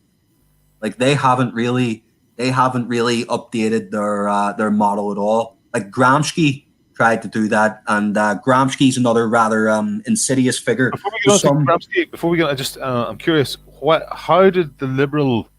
how did the newly evolving liberalism from the second half of the 19th century, how did that address the philosophical or ontological issues that were being presented? And what were the issues that were being presented in the second half of the 20th century, the practical issues of living that were being presented, and how did liberalism solve those? Well, that I would argue that liberalism in actual fact didn't solve those. I would argue. How did they feel that? How was it designed or fashioned? Okay, well, the first thing you asked was what were those problems. So obviously people have a general idea. People have a good, because it's just out of living memory, but it's close enough that people have a good general imago, conception or schema in their heads. It's sort of like Dickens era, isn't it? If you're not good at sort of like thinking what was life like in the 1850s, or if you haven't studied history, you might know what was current, or what sort of clothes they were wearing, or what the windows of buildings look like. Most people have at least seen like a period drama in passing, or something like that. So it's within that sort of type of Dickensian novels. Sort of like late 19th century type stuff, and it's because it's just out of living memory, but it's close enough that people have it's not 100% accurate, but people have a good general image in their minds of it, and so most people would be able to tell you like right off the problems. There was intense slum conditions. Like Ireland, like Dublin, was well known for being one of the worst slums in Europe. There's a lines from Yeats where Yeats talks about, and I can't quite remember the street. It may be O'Connell Street, it may be another street. There was a street that Yeats like quite openly talks about as being the most brazen for prostitution that he has seen in the entire world. And Yeats was a well-traveled man, and it's not that there aren't like licentious cities around the world at this point. It's that the condition of the working class in Dublin at this point, at the end of the 19th century, is so intensely impoverished that women like with zero shame, and men that are related to these women, zero shame, or well, that's probably not true, but just openly enough, just selling themselves, flogging themselves in the street, dozens and dozens and dozens at a time, just out there all day and all night. And that's just one example. Like, as I said, the Irish birth rate in the late 1900s was one of the highest. Lower Talbot Street, thank you so. That's actually really handy. Thank you so much in the comments. It was indeed Lower Talbot Street, but the Irish birth rate a high birth rate is a good thing, but the Irish birth rate in the late 19th century was also very high. That's an element of industrialism. That's an element of industrializing societies. I mean, to put it this way, the British birth rate in the mainland had already begun declining by the 1880s. Like the British birth rate it's not a modern phenomenon. Like the British birth rate and the French birth rate as well has been declining in more metropolitan areas since the late 1870s, 1880s. Right? And that's because they've reached the end of their industrialization cycle. Where's the population increase come from then? If the birth rate has been decreasing, has it come from the population increase? There's just sheerly more people. There's just sheerly more people. More people produces more life people. Life expectancy is increasing. Life expectancy is well, child mortality has also gone way down. Okay, yeah. Like the average medieval farmer lived to roughly the age you or I will live to. That's true. The average medieval farmer, wherever in the world you really go to, unless you go to a particularly hardy place, lived to roughly the age that you and I are both hopefully going to live to. But it was mainly those really, really high mortality rates that you see. That's because child mortality occupies so much of that. So like An African friend said to me once that people generally have children for 3 reasons, right? People have children, one, for labor, right? Because like it's not really done in the Western world. It's not really done in the Western world anymore, but it was very recently. I mean, let's not forget child labor laws are like a very recent thing within the last 100 years, right? So like understand I'm not recommending this when I say a 12-year-old boy can work. Like that is like you can do a physical job. And if you don't believe me, you should check out some copper and lithium mines in Nigeria, where I assure you there are 12-year-old boys doing a man's work, and Bolivia as well, and many industrializing nations. So people have children especially in heavily agricultural, rural, industrializing societies, so that they have a cheap source of labor, effectively, because before the electrical, mechanical, and technological revolutions, we couldn't replace the labor of a man as effectively with the labor of a machine. So where we used to have many children, now we don't need to have so many children because we get a machine to do it, you know. So the need for children is not there. The second reason people generally have children is as a replacement, right? So now when child mortality was very, very high, obviously I've heard people suggest that medieval people, the pre-modern people, actually didn't love their children in the same way that modern people love their children, because the idea that when you have a child nowadays, the idea that you might possibly lose that child, that there's a 60%, 70% chance that child's going to die within the first year of its life, that just generally doesn't enter your mind. 70% chance that they would survive or die. Yeah, like it doesn't enter your mind. If there was a 60% chance that they would die, right? Like, yeah, so it was more than odds on. It was more than that would shock you. Like that would be considered shocking in any sort of modern Western conception. Just 100 years ago, that would not have been considered shocking.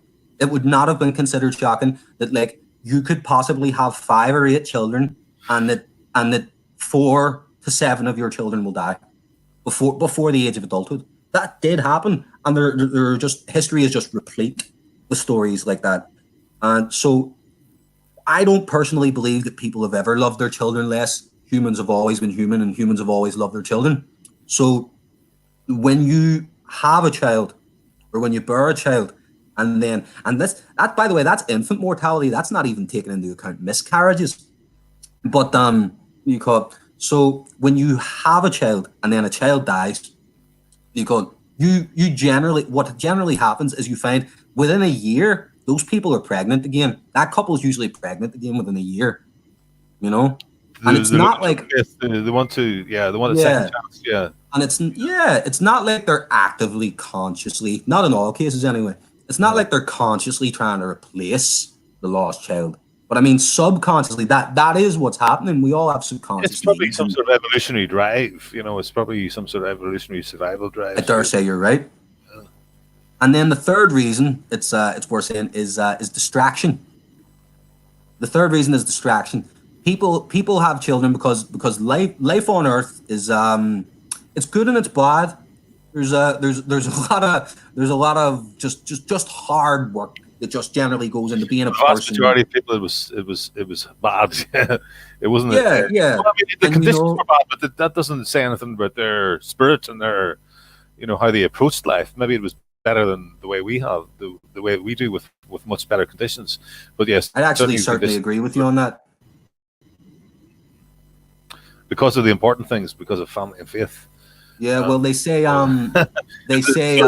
material wealth. Second half, if haven't had money and whatnot, and easy, well, a hard job, but you know, enough money to do anything I wanted, you know, within reason, to go on holiday if I wanted, and live in a nice house in a city, drive a nice car and whatnot.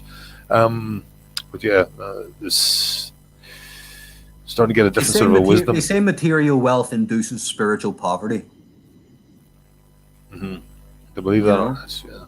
Like it is true, and so it's harder for a rich man to enter the kingdom of heaven than for a camel to pass through the eye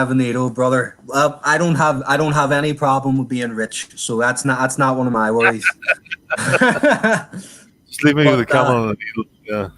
Yeah, I won't say I'll get through the needle, because that would be presuming that I'd be presuming that I'd be saved, and that would be a little arrogant. But hopefully.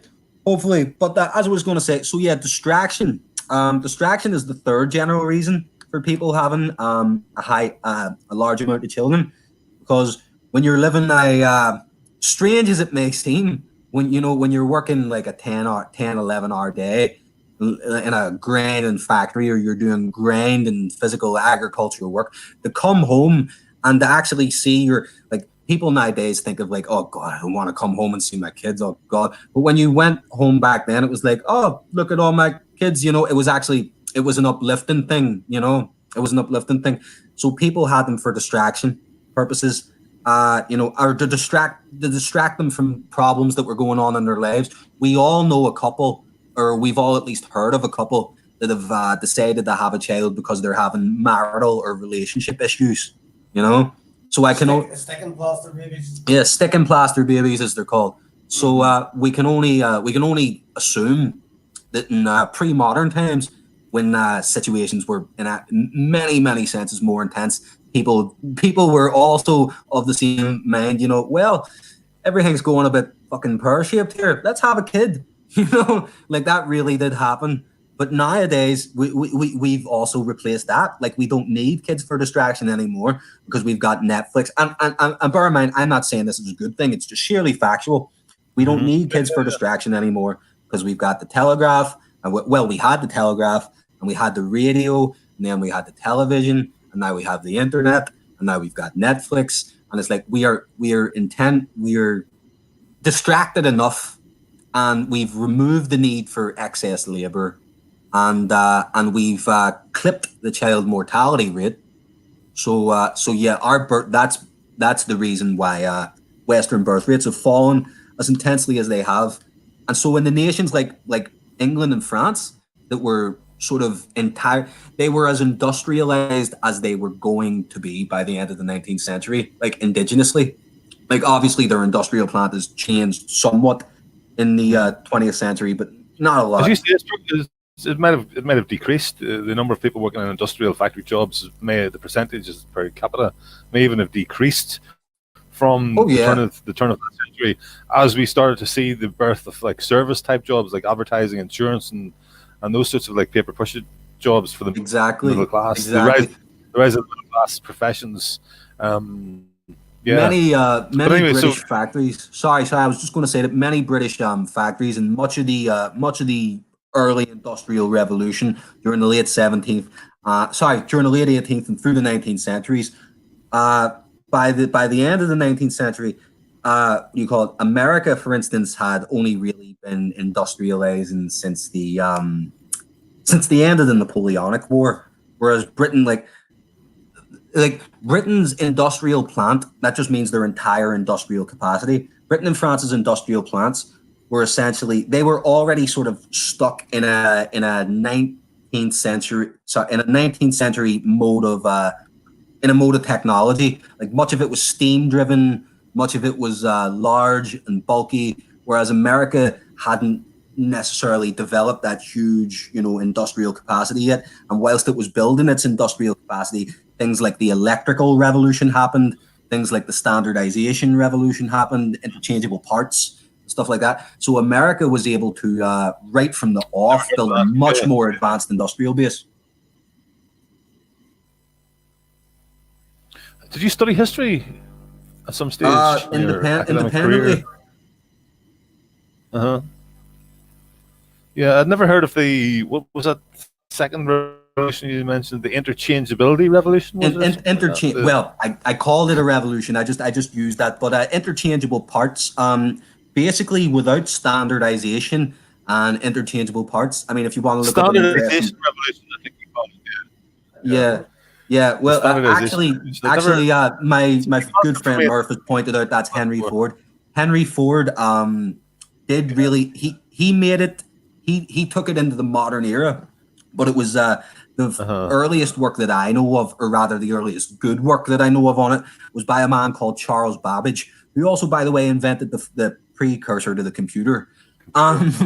But yeah, he talked about the need for standardization and how standardization and interchangeable parts would enable miniaturization. And miniaturization is essentially the source of all our technology. Like, what is it? The engine in a car operates on the same principle as a steam engine essentially operated on. You know, it's miniaturized to a great. Have there been improvements? Have there been advancements? Oh, of course, but it's just miniaturized to a great degree. I mean, what is it? What is a smartphone? A smartphone is a combination of a telegraph, a radio, and a television, all put together and miniaturized in your hand. Very good. They're interesting. I've heard interesting stories coming from, or phenomena. With mechanization and standardization came the march of the terribly boring and mundane job, where instead of moving from craftsmanship to that's fantastic. Can I steal that? One cog.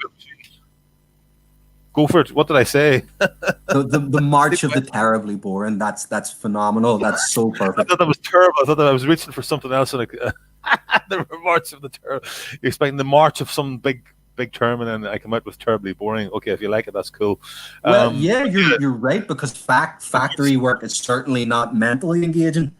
Well, I mean, terribly boring would be an understatement. The soul destroying, the soul sapping, 10 hours a day, just doing the same repetitive task again and again and again. And there's a story that when Ford opened up his car plant, he was actually paying more than the average industrial wage roundabouts, but he couldn't get people to stay. I think he had like 11% annual retention rate. Because people would rather earn a little bit less and do a more crafty job, a job that had a wee bit more control in it, because it was just better for your mental health.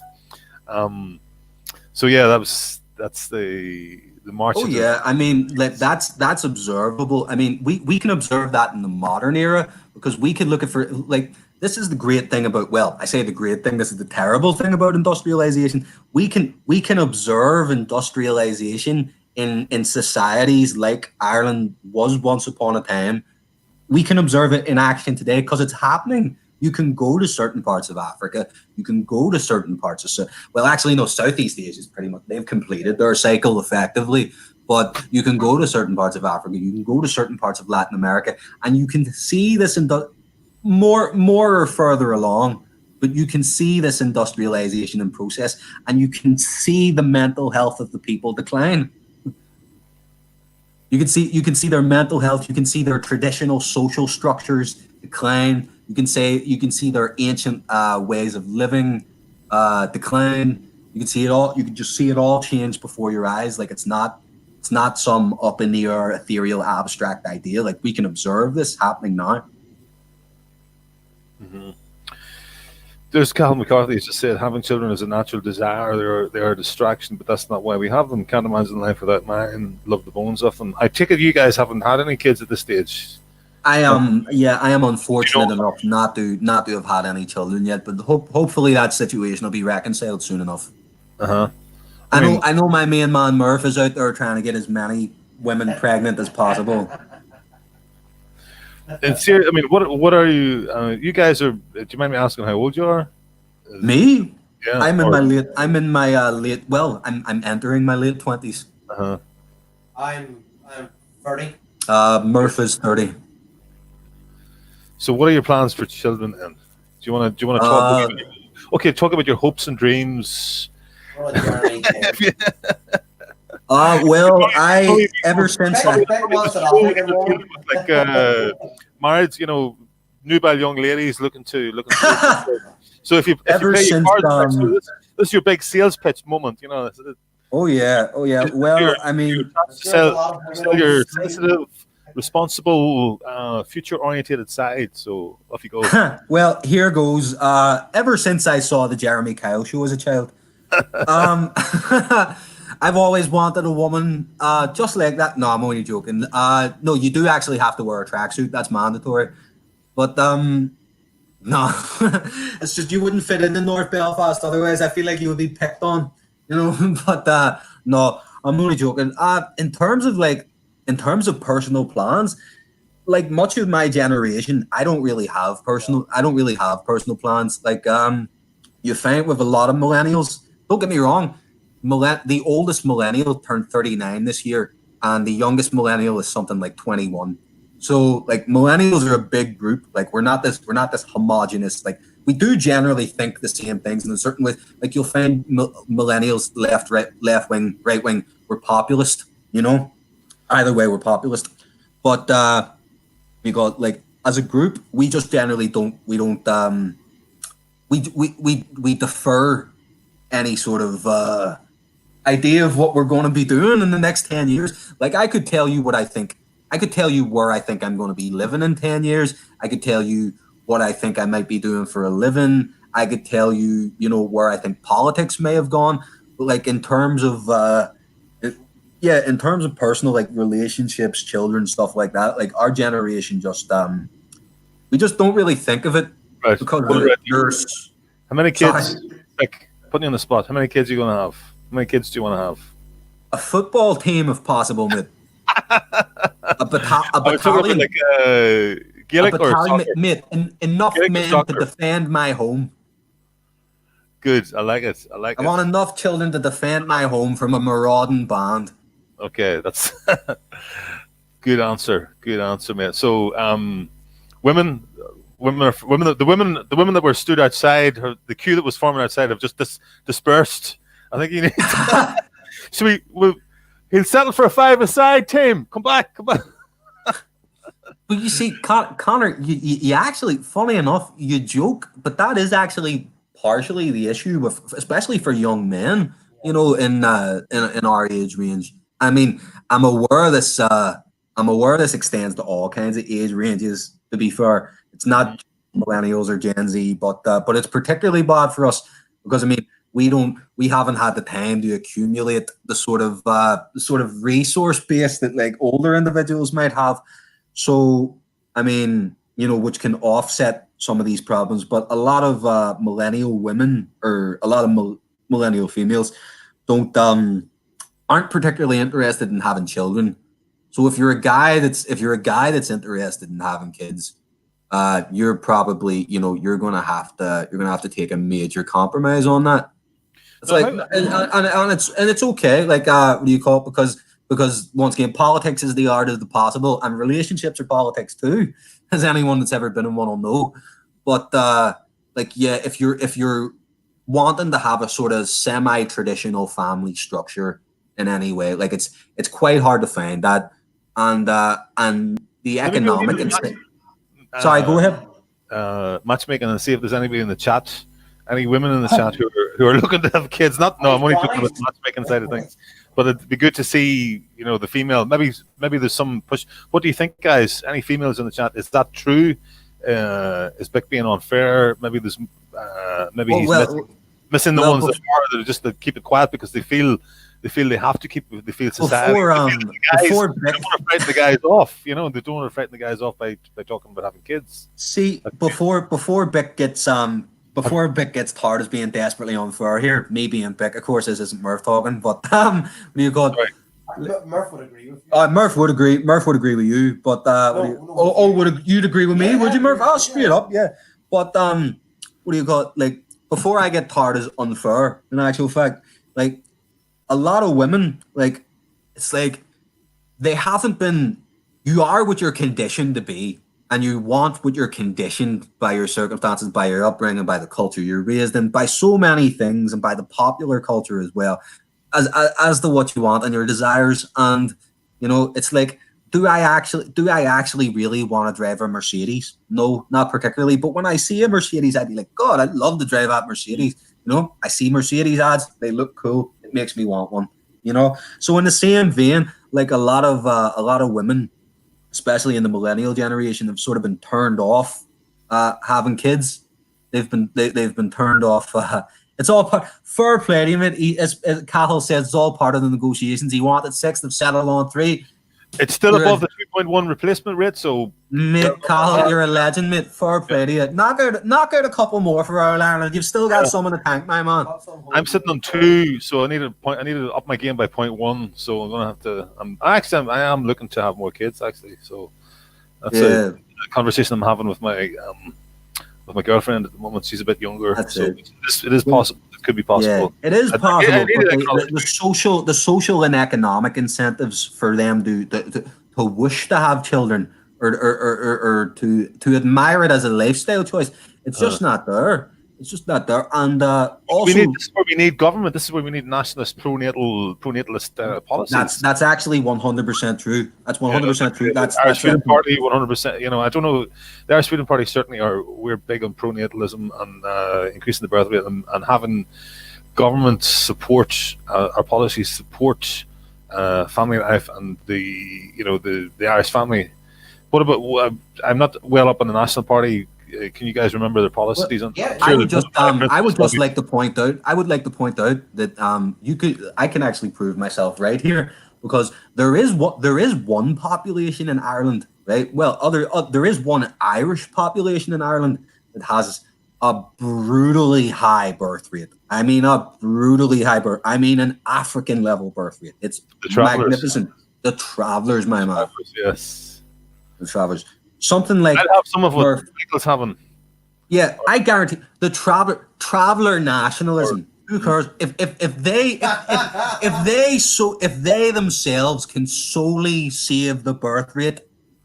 Fair play. They'll have redeemed themselves in the eyes of Ireland forever. Like Murph will remind me here. What percentage of the traveller population, the adult traveller population, is under the age of 25? It's large, isn't it? For God's sake, well, what is it? It's a half. It's half or more. So a large percent almost half their population is under the age of 25. 16, don't they? And the girls get engaged when they're 16, that's it. Well, and they get married when they're 18, 19. As soon as they turn 18. And this is exactly it. And they are raised in a culture where their pride and joy, their ultimate validation of themselves as people, and their ultimate, don't get me wrong, that shouldn't be your only sense of validation, and their ultimate sense of themselves as people. I mean, like people were saying in the comments earlier, having children changes you, and for the better, you know. So their ultimate sense of themselves as people and their worth is like how do you say, it's having children and raising their children well, and being able to rear your children well and provide a good life for your children. So there's a cultural aspect to it that like desperately has to be addressed, you know. And one of the main feelings of liberalism, because one of the things I've picked up on you kept talking about the resources. This preoccupation about the resources does seem like a weight on your shoulder that's pulling you down. That wouldn't have been there for previous generations when. You know, there were jobs. Okay, it wasn't a well-paid job, but there were potentially jobs around where you could, you know, if you worked on a farm, then there was maybe. Well, no, that's not true, really, in Ireland, is it? So that's. Yeah, well, I mean, Ireland is. We've had the year of slaughter. If you go as far back as late 1600s, right? Yeah, late 1729 or something like that, year of slaughter, or it might have been later in that century. Then we had another famine. Then we had another famine, which is the commonly known famine. Then later in the 19th century, like the Irish Holocaust. Yeah, but later in the 19th century, what's little known about is we had another smaller famine. Like the well known famine is referred to in Irish as An Gorta the Great Hunger. Well, there's also An Gorta Beg, which is the Little Hunger, which may sound like an amusing name, but I assure you it wasn't for many of the people that lived through it. What was the time period for that one? The time period for that one, that was the late 19th century, An Gorta Beg, the Little Hunger. And the only why that's not well known is because there wasn't mass starvation, because by that point, the transport network, the rail network in Ireland had been developed to the point where goods, also to be fair, the trade situation as regard England and Ireland and tariffs and whatnot was different. but goods reaching the ports of Kinsale, Cork, Wexford, Waterford, Dublin were able to be transported into rural areas of Connacht where they were able to feed the population essentially. But it did create mass. It created the last major wave of Irish immigration, to leave the nation, up until the 20th century. There's a question here from Fight for Error, asking where he thinks Belfast will be in the future with immigration, and will they keep moving into Catholic areas, and will we react to it? I just point out that Fight for Error is from the markets. He did tell us this on the markets areas of Belfast, so he did tell us this before. Fight for Error, would you do us a massive favour and just message Ireland Forever, and we'll literally get back to you right now. Like my man Murph will literally get back to you right here. Ireland Forever Facebook page. Audrey Pierce. Yeah, just message the Ireland Forever Facebook page and we'll get back to you, bro, because we love to hook up with nationalists in Belfast.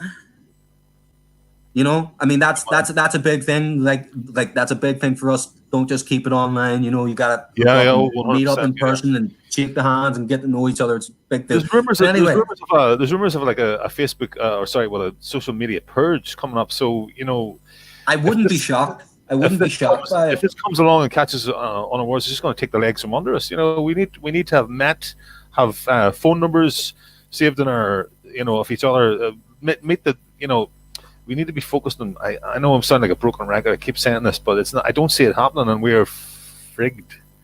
Better not say the F-U-C-K word too often. Oh, I've said it a couple of times. Don't worry. Yeah, so we used up our quota. And I've used up my quota in some of the earlier streams when I was a wee bit more nervous and maybe had a few sips of wine before coming onto the stream. But yeah, we need to be meeting each other up, getting the friggin' phone numbers into our hands, and even better know where each other live, so that if they take the phones away, if your phone gets hacked into and they delete the number, say, okay, I'm starting to sound like David Icke here or Info. I was about to say, I don't think we're going to be in a situation where I don't think we're going to be in a situation where we have to bunker down in each other's houses. What do you call it? Touch wood. Hopefully we don't get in that situation, but I don't think it'll go that way. But I will answer his question here because it's actually a fantastic question. So, where I think Belfast will be in the future, I'll deal with the next 10 years now. Right, in the next 4 years, I mean, expect a reduction in immigration. Immigration numbers are going to vastly drop here, right? For maybe like the next year, 2 years, like, and I don't mean like the amount of people coming into the country, like as a result of the COVID. Not just the measures, but also the recession that's going to come. That's probably going to come on the back of this. When I say there'll still be a lot of people coming into the country, but immigration will drop, that probably sounds weird. So I'll explain that. Right, the government brings in immigrants, and most immigrants that come here and aren't going into direct provision centres. The vast majority of immigrants that come here are being brought over by employers, are being brought over by I would say businessmen, and it is technically businessmen, but it's not really. They're multinationals, conglomerates, all sorts of things, right through to mid-level businesses.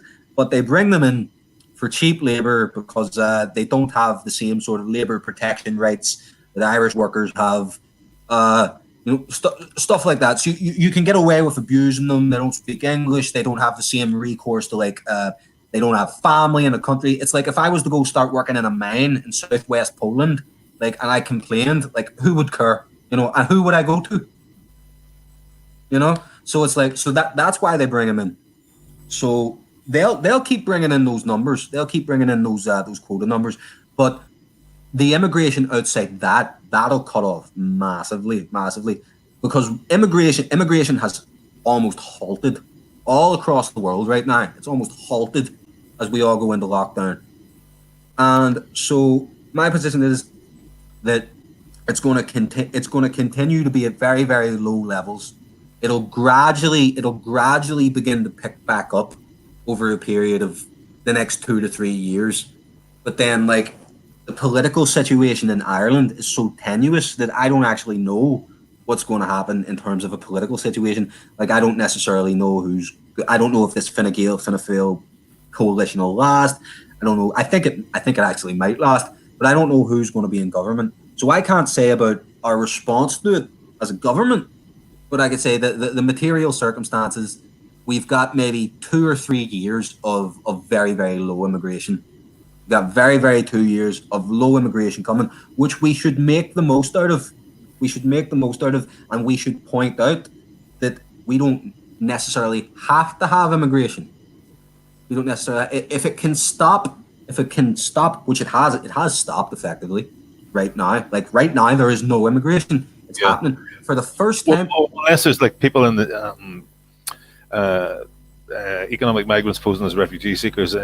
Well, some of them will be, a small proportion will be genuine, of course, like maybe 10%, but the majority won't. That are in the system, that are maybe some of those guys at the Greek border, for example, will end up getting processed, or the ones in the camps that are already in the island of Lesbos. The ones that are already in the system might end up over here, distributed throughout the nations. But I'd like to see them try, because nobody's going to want, in a situation. It's straightened times. It's very different times from like the good years, like of the past 5 or 10 years, isn't it? Oh yeah. It does serve to demonstrate, the chat there, guys. Fight for Air. Just send me an email. Fight for Air saying that he or she doesn't have Facebook. So just send me an email. I'll put you in touch with the lads that way. And if anybody's waiting I've had a problem with the irishfreedom.ie email. I just can't get into it at the moment. So I've missed everything that anybody sent me in the past 2 weeks. So use that other one there instead. I'll probably use the Galileo one moving forward. So yeah. Oh, sorry. I did just want to say, Conor. I did just want to say one thing. I didn't actually address what's going to happen in Belfast. You see in Belfast specifically, right? In terms of immigration into Catholic nationalist areas, that is actually going to continue, because you see as CAF as I don't want to use the word dominate, but as nationalist sort of aligned parties, Sinn Féin, you can't really call them that. They're not real nationalists. I mean, they're nationalists in the sense that they'd reunite the island, like that much is true, but they're not real nationalists. But I'll just use that label for them anyway, because it's just for convenience. Right? So nationalist parties like Sinn Féin, SDLP, Workers' Party is ostensibly a nationalist party, but no one cares about them. There is a plethora of nationalist parties, and as nationalism becomes more and more of a dominant narrative up here in Stormont, in Belfast City Council, in the various councils, as their population wanes, them being Ulster Protestants, and our population, well, it's not growing, but it maintained itself for long enough through the 2000s and 2010s that we're all right for the next 10 years up here in a regional setting, at least in terms of population. But as their population declines, and nationalism comes to increasingly dominate the conversation up here, like essentially, how would I put it? What would you say? Hang on. So what I would say is that, like, you will see, like, the same. There's always been parish pump politics up here, right? People get houses. You vote for a guy because he gets you a house, right? You vote for a guy because he gets you a house ultimately, or he gets your mate a house, or he does something for you. Sends your DLA form, sends your brew form, sends your dole, whatever. Send a passport for you once or something like that, right? So that's how you get. It's a spoils system, right? Mm-hmm. And to maintain the vote, people hand out spoils. So as nationalism becomes more dominant, the spoils are going to increasingly accrue to more nationalist areas, what few spoils there are left. So whereas in the 60s and 70s, you had a situation where the only social housing provision was generally being built in Protestant areas because they were in effective political control. You'll have a situation that's actually somewhat the reverse of that, and not just yet, but quite soon, Protestant minority, they're going to occupy a position more similar to what the Catholic minority in the North occupied at the end of the 60s, by the end of this coming decade, and certainly by the end of the one after that. So my estimation would be Belfast will probably blow up quite a bit. But it wouldn't. It's not necessarily immigrants that are going to do that. And also what I expect to be at some point an outbreak of violence in the north here, whether intense or not intense particularly. But migrants generally don't migrate to violent places, which was the North saw a great deal of evidence of that because we didn't get many migrants while the Troubles was happening. Where do you predict the outbreak of? I mean, I guess I could guess at the answer. I guess I know the answer, but I'm going to ask you: where do you predict the outbreak of violence would come from? I don't mean which sector, but I mean from which tension or which event? Or North Belfast. I'm only joking. I say that because we truly are the jewel of the fucking North, my man. Like, no, never come here. It's a bad idea. But like, really, I mean, are you talking about a potential outbreak of violence in the wake of a border poll? That's what I'm talking about. I'm talking about an outbreak of violence in anticipation of a border poll. Like if you think that they'll that this isn't like me being like, oh, if you think, Conor, but just the general you. If you think that they're just gonna let us quietly organize a border poll and go about our fucking day. Oh, sorry, I swear again, I'm gonna stop that. But if you think they're just gonna let us quietly organize a border poll and go about our day, that I don't have different things to tell you, but some of them sure do. Mm-hmm. Like some of them sure do. I mean, it's worth remembering that the most deadly single attack of the entire Troubles were the Dublin and Monaghan bombings, which were done by either the UVF, which were carried out by the UVF in obviously Dublin and Monaghan. The Dublin death toll was about 30, is that right? 38, I believe. And what about Monaghan? I'm ashamed to say I don't know. Okay. Possibly less, but anyway, it's significant, very significant. I mean, this is like the unconfronted reality that Sinn Féin. Do you think that the leadership know, and that this is they know they're just going to like they don't their way through this, or I think some know and don't care, and then some know and are just some know and don't care. Some know and are hopeful, but or hopeful that it won't go that way, like genuinely. But in terms of Sinn Féin and all, like Sinn Féin have the problem with Sinn Féin is Sinn Féin, like in a lot of ways, are like a mirror image of the DUP. It's like they're well, the DUP are actually more like a mirror image of Sinn Féin in actual fact because one originated after the other. But what do you call it? Sinn Féin are like a mirror image of the DUP in a cultural manner because that sort of Protestant. I don't want to say supremacism because that's such a buzzword, but a genuine Protestant cultural chauvinism that was just really, really profound throughout the entire life of this statelet here in the north. And it still is quite profound.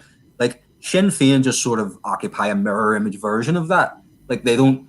And ironically, in the same way that the DUP's sort of working class, sort of I'm going to say Shankill based. That's actually nothing against anyone from the Shankill. It just there are two strands. There are many strands of unionism and loyalism, but the two main strands are like really represented by UVF, which is more like sort of rural, middle and upper class, traditional, and then UDA, which is like more working class, like sort of stuff like that, urban based.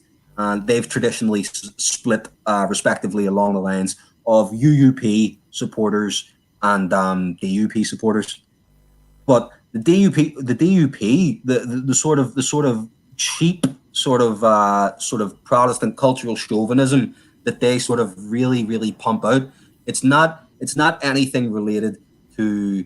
You couldn't call it theological. There's no basis in any sort of Protestant like theological beliefs. There's no basis in any sort of cultural history. Like I asked a unionist once, where he would have considered himself a loyalist at one point. I asked a unionist once, "What do you consider British culture?" And he's very, very intensely stating to me that he did not want to lose his British culture, and that he felt that in a united Ireland he would lose his British culture. And I said, "Can you describe British culture to me? Can you give me an example?" And he quoted. Now this is long before I was born, but I know who it was. He quoted Skippy from Rainbow. He pointed out Skippy from Rainbow. You know the children's show from like way back when. Yeah, I can't remember. He was like Rainbow. One of the guys, was it? One of the presenters. Is that right? No, like I think Skippy was like Zippy. Yeah, Zippy. Sorry, Zippy, yeah, he's like a puppet or something. Yeah, but he basically that was his estimation.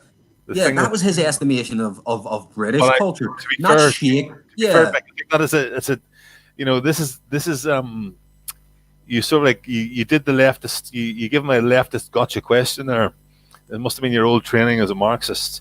Like, okay, so what is Irish culture then? What is Irish culture then? This is like the well. I didn't ask him what it was. I asked him for an example of it. Like I couldn't necessarily define what Irish culture is for you, but I could give you an example of Irish culture.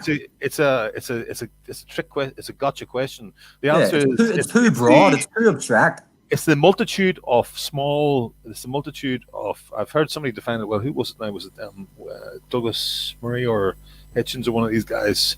But this is a good answer. It's the innumerable and subconscious assumptions that we make in our culture, and because they're innumerable and there's so many of them are so small and almost subconscious, and that only somebody looking on the outside looking in can. You go to Japan straight away. You'll be getting down. Okay, the way they sit on the ground, the way they eat, they drink their tea, everything that's different from your culture. That there's is there a culture? I would call that a cultural coherency. You notice that the people are coherent in their mannerisms and in the way they think and act and feel about things. There's a genuine sort of national culture there. I mean, what's very interesting is in Japan, people still. If a young person happens across an older woman that he doesn't know, he'll refer to her as auntie. If a younger woman happens across an older man that she doesn't know, she'll refer to him as uncle. If you see if an older man happens across a younger woman he doesn't know, he'll refer to her as daughter or niece. So in these cultures, they do like the very language itself enforces the sort of their cultural coherency and their cultural unity. But what I did want to say, and I think it's a good point, is that it's the Protestant culture that the DUP pumps out, because it's related to Sinn Féin, the Protestant culture and cultural chauvinism that the DUP pumps out, it's not an authentic sort of Scots Protestant independent sort of minded thing that you could actually like. It's sort of a false culture. It's a false narrative that's been generated as a justification for the maintenance of the Orange Statelet, for the maintenance of partition in the island of Ireland. They've generated this sort of false cultural narrative, but they can't be satisfied with it because it's not authentic and it's not real. It's like Zippy from Rainbow, really. Like he didn't mention Jenny Ged. Jenny Ged was the Scots Presbyterian woman that when King James tried to introduce the Anglican religion into Scotland. I'm not a particular fan of the woman, but she picked up a stool and in a very famous act in certain Presbyterian communities, she hurled it across the cathedral, and she spoke to a parishioner near her, and she said something like, "Do you dare speak in my lug?" or something like that, which just in the Scots dialect at that times means, "Dare you answer in response in mass?" Because the Presbyterians don't have call and response psalm structure in mass, whereas Catholics and Anglicans do. So, they don't elucidate any of that. It's like, right, beat the drum, get the fucking Union Jack out, let's beat these tags up. Like it's literally that's about as intense and as simple as it gets. Like fuck the Fenians. That's generally as intense. But Sinn Féin, they're just happy enough to mirror that. It's not my views, just for any. Yeah. I'm elucidating on the views of a certain subsection of the Protestant community, in fact. But Sinn Féin are the mirror image of that. Sinn Féin pump out this sort of cheap, hacky, inauthentic sort of Irishness. Sort of the Irishness, like their Irishness seems to be a certain type of Irishness that only really existed in a small part of the population in the late 60s and to an extent in the 90s. You know, really intense internationalist. Yeah, it's a passive aggressive Irish nationalism, in fact. Like, and it has no basis in like any authentic culture, in any authentic. Otherwise, they wouldn't be pro-abortion. We don't hate you. Just don't march down our road or anywhere near us. Yeah, pretty much. I was listening to an interesting stream the other night by a guy called Simon Harris.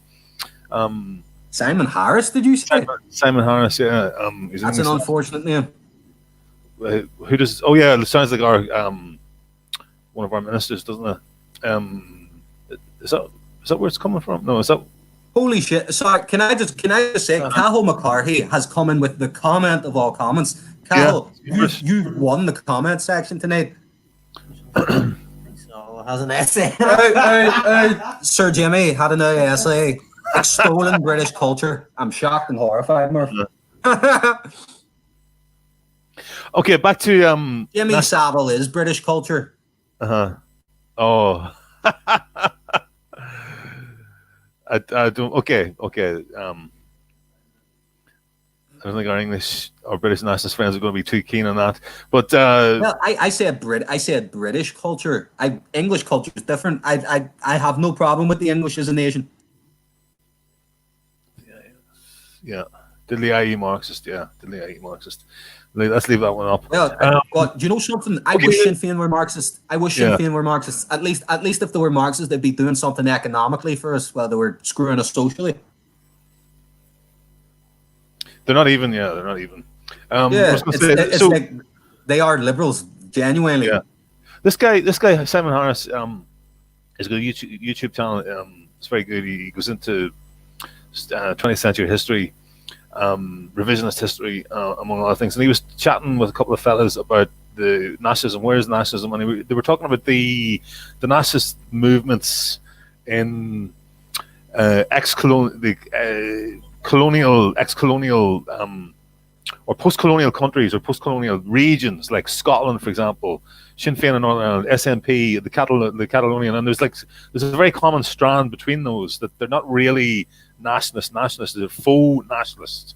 Like I don't know if you know much about the Catalonian situation. On the face of it, looks it's like the mirror image of it's just like Sinn Féin. Plaid Cymru would be another one as well there. So nationalist in name, but really more than anything is anti whatever insert colonial power. You know, that's their coherency and their unity is defined by their anti-imperialism stance, and that's really as far as they get. You know, they're so busy opposing the empire, which in many cases is not really, well, you know, it's not. It doesn't have its tendrils around them in the way that it used to have. Like, I mean, certainly. Scotland got its. No, it's okay. The tendrils that it does have now are just simply more insidious. Mm-hmm. Less easily seen. Like the British state would let go of Northern Ireland if it was looking for an excuse to get rid of Northern Ireland. What do you reckon? Listen, the British state tried to get rid of us in 1973. Like there was already very few people know this, right? Very, very few people are aware of this historically. There was already a unity referendum. There was already a border poll in 1973. It was on the table. Yeah, no. They had no. I don't mean it was on the table. We had a border poll. There was a vote. The Catholic community boycotted it en masse. Ah, yes, because they knew they were going to lose. Yeah, of course. And then, demographics is destiny. Duh. You know exactly. So the Catholic community boycotted it en masse. How soon we forget. Obviously, yeah. So we've had a border poll. The British have given us a border poll. You are right. They do want rid of us. More than anything, they want rid of us. But yet, these like Sinn Féin, there's a term Spitfire nationalist for the British nationalists or the English nationalists who glorifies the Spitfire era or the Battle of Britain, Winston Churchill and all that, and which is that's now been undermined by the newer nationalism that would have a revisionist view of those things. I've not heard that term before. Those Spitfire nationalists. That's very yeah, good. yeah. I've been checking out what some of the English nationalists are talking about, because obviously we speak their Yeah, we speak the colonizers' language, unfortunately. But it's easier to sadly. pick up my Spanish. My Spanish is good enough for Vox, but I would have to slow it down and look up the old. It's just easy. It's just easy to pick up on, right? So, I go and see what they're up to for ideas. Not that that's not my fight. Let's be straight about that. Vox are a great party, man. Vox Like are a great party. Vox, all the European nationalists. It's not my fight, but I support. I support.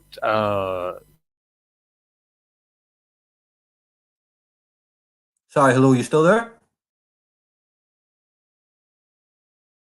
Hello, Conor.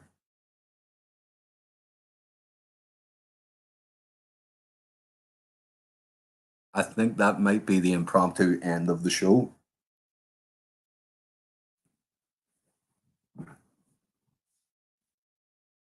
It's a problem at his end, not ours. Well, he's frozen, yeah, so.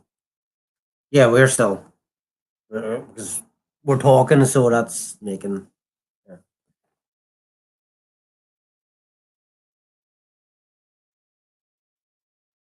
We're still live. I suppose we should take over then.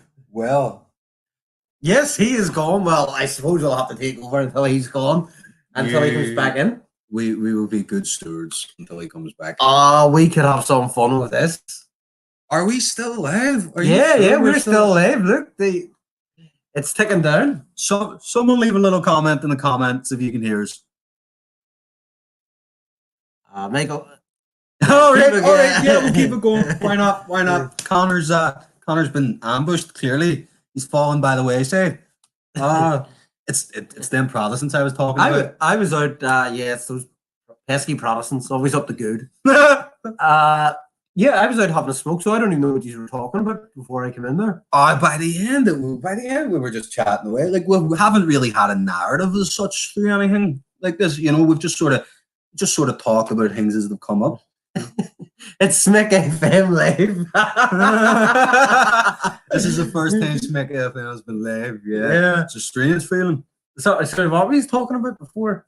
Well, nothing in particular. By the end, we were sort of talking about like Irish culture, and then I mentioned that like Sinn Féin, propagate like sort of a weird mirror image of the DUP, like a cheapened version of what Irish culture. Yeah, I says it was passive aggressive, but it was That's true. But it is passive aggressive. It's we want equality, equal treatment, fair play. But now hold on, why we kill you? Yeah, but hold on. Yeah, I remember that famous quote when Gerry Adams didn't realize that the mic was on. He says, "Equality's our Trojan horse, and we're going to fucking kill the bastards with it." Yes, that's quite a Talk about the Skibbereens. Oh man, that's a fucking great quote. Equality is our Trojan horse, and we're going to kill them with it. Yeah. Man. And we're gonna beat these bastards with it. Because we're gonna beat them. Yeah. That's savage. You can almost appreciate just the political will and cunning behind that. Yeah, that's savage. But Gerry was always good. Like I remember back in the day, Gerry was a very smart thinker. Like people pan him. Oh, don't get me wrong, I pan him too because he's a twat. I mean, he was a smart fella. Yeah. Like, what was it Gerry says one time? I was watching a fucking interview there. What was Gerry says? He said, "It seems that the people, it seems that we're set to free the people, whether the people wish to be freed or not." Yeah. And I was like, Gerry, that's an amazing thing. That's an amazing thing. But then, like, he goes out and he disappoints you in so many various ways. Yeah. He releases the cookbook. Releases the cookbook. Pouts. No, he did. He has given information to the guards on people that are ostensibly committing criminal acts. Which is touting. So No. and it's also worth pointing out that Gerry Adams in an interview I saw one time like rather smugly sat behind a counter talking about the assassination of a supposed informant. How right were you about the National Party on Niall's stream before the election? We were brutally right, but sure, no one wanted. Listen, mate, we weren't the flavour of the month at the time. Yeah. Well, we do have a new podcast coming out. May come out tomorrow or the next day. I don't know yet. Make sure you catch it. Like, it's going to be spicy as fuck. Like, It's so that this podcast are called No Vaseline. So this is No Vaseline free. yeah. You'll see, they've all got little subtitles just to give you a little clue. Well, the second one was called Death Certificate. The first one was just called No Vaseline. So No Vaseline free is coming out. And then when we feel people need taking down a peg or two, we'll release more No Vaseline. Yeah, that's literally it. We will use as little Vaseline as we have to until they start to feel the friction. Yeah. You know what I mean? But like, Lads, I'm honestly, back. I'm delighted to see the plane kept flying, despite the fact that the passenger, somebody threw the passenger, the pilot.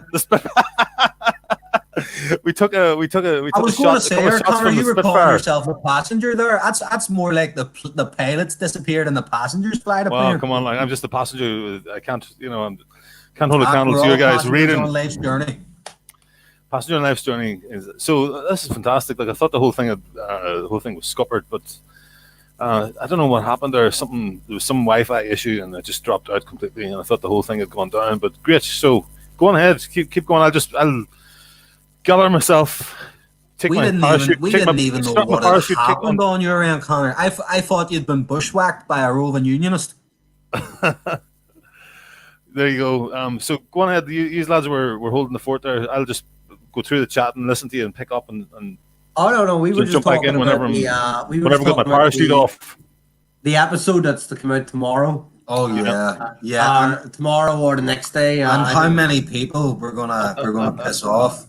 Like, see, Conor, see, as you've even mentioned, I actually have a background. I have a background as a Marxist. So like, all this stuff just fucking really, really makes me laugh. You know what I mean? Like, I just like upsetting people. All the stuff like we've been talking about just now. Yeah, exactly. I just like upsetting people, but no, I especially love it when I see like what do you call it? I especially love it when I see like tin pot people like lose their heads. Oh, goodbye, Fed Ferreira. Yeah, we'll catch up soon. Bro. I noticed Fed Ferreira did actually say he was going to create a wee Facebook page and give us a message, so appreciate that. I also sent him my email address as well. So if he feels, in the meantime, he can send us he can send me an email and I'll put him in touch with you guys. So the man's working on kid number 6, so fair play to him. By 6 different women. Yeah. If he's from the markets anyway. We can say that he's living Merch stream, so he has 6 different kids. Okay, short strand to be fair to correct. Yeah. That's even worse. I see the two things as two sides of the same. Yeah. Two cheeks. No. Two sides of the same coin. Two cheeks of the same horse. You were right there. You were right the first time, my man. See, it's good. It's well said. I'm like a good 50 miles away, so I'm, I can say those things. I can be big. Big man, 50 miles away. There's no fucking amount of space far enough away from the Strand, mate. I could be in Rio de Janeiro and I'm not far enough away. Keep her lit there. Keep her lit. I'm just picking up with everything here. Okay. All right. Well, I was gonna basically say, what was it Jerry said when he was talking about he was talking about an informant one time, and he says, "Well, you should tell such and such man that the penalty for informing is death." Yeah. Well, someone needs to tell you that, Jerry. No. I remember that. I remember that interview, and he was saying he knew the risks when he signed up. Fucking madman. Do you know something? See what you were saying about Spitfire nationalism? Like, I'd jogged something in my head there, which is like, you could say that about the 60s, about Sinn Féin, like, really, because a lot of their activist core is like, well, to be fair, Sinn Féin are actually quite activism way is quite a weak party up here. Like they don't have a ton of like young activists like they do in the South. Like they picked up during the abortion and gay marriage referendum. Yeah. They completely sold their soul out to global homo, yeah. I was trying to avoid saying that because I noticed that people. Sinn Féin planted their flag, in the hills of abortion and gay marriage, and it was a rainbow flag. And and essentially that's won them a whole new plethora of supporters in the South. I mean, as I've said before on the Smick FM podcast, they are just the new Irish Labour. That explains like a great deal of their success. But up here, it's not quite the same. Like up here, a lot of their activist base, they're working. Their day-to-day workers are older fellas. Would be older fellas and some older women. Like there's a decent amount of older women, and most of those people are like either lived through the 60s or pissed off that they didn't live through the 60s, like in some way, genuinely. Like, listen, I would have loved to have went to Woodstock too, but like I didn't get to go. You know what I mean? But the 60s in the Belfast wasn't about Woodstock. 60s in Belfast was about chucking stones and dodging bullets and getting burned out of your house. You could go to the Woodstock Lodge up the west and chuck stones. Crossing from one side of the Woodstock to the other, yeah, running for cover. If you're a Catholic, running across the Woodstock up to Ardoyne, yeah. If you're in the middle of the night for your house burning behind you. That's sadly very accurate. Right or wrong. My grandmother lived in Bombay Street when it was burnt out. Yeah, that was the start of it all, wasn't it? Yeah, the burning of Bombay Street. That's but it's like these things, they're not. It's just day-to-day stuff for us, It's always there in the background, just the sort of latent knowledge and sort of folk memory of it. But yeah, Sinn Féin are wankers, essentially, was my point. So yeah, that's the conclusion. We started the Spitfire Nationalist thing. Was a term I brought up last night. In Gearóid's stream, and Keith Woods and some of his cronies were in there as well. Then we got attacked by a fella, this account called Darren McKinney, and he picked up on my use of he was like slagging off there's an English girl with Irish background, and he was calling her Anglo, shut your face Anglo and stuff like that, just coming out with this anti-Brit, anti-English rhetoric, the old, this is the Sinn Féin mythology, the stuff, these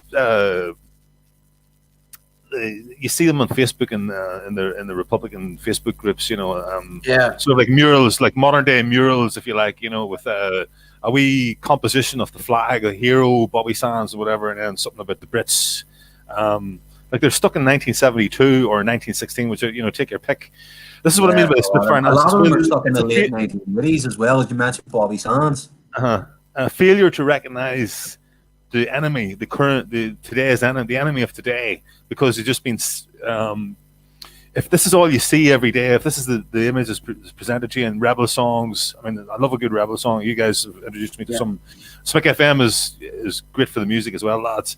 But if this is all you're getting, the question we have now for the next episode. Oh, right.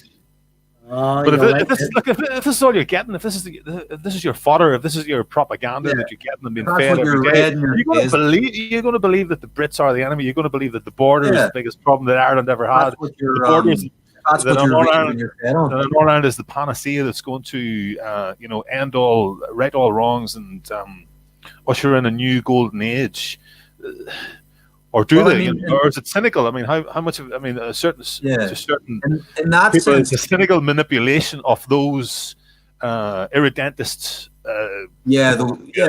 No, I don't know what you mean. And in that sense, early Sinn Féin was actually far better than modern Sinn Féin, because whereas modern Sinn Féin just seeks a more profoundly liberal Ireland that's united.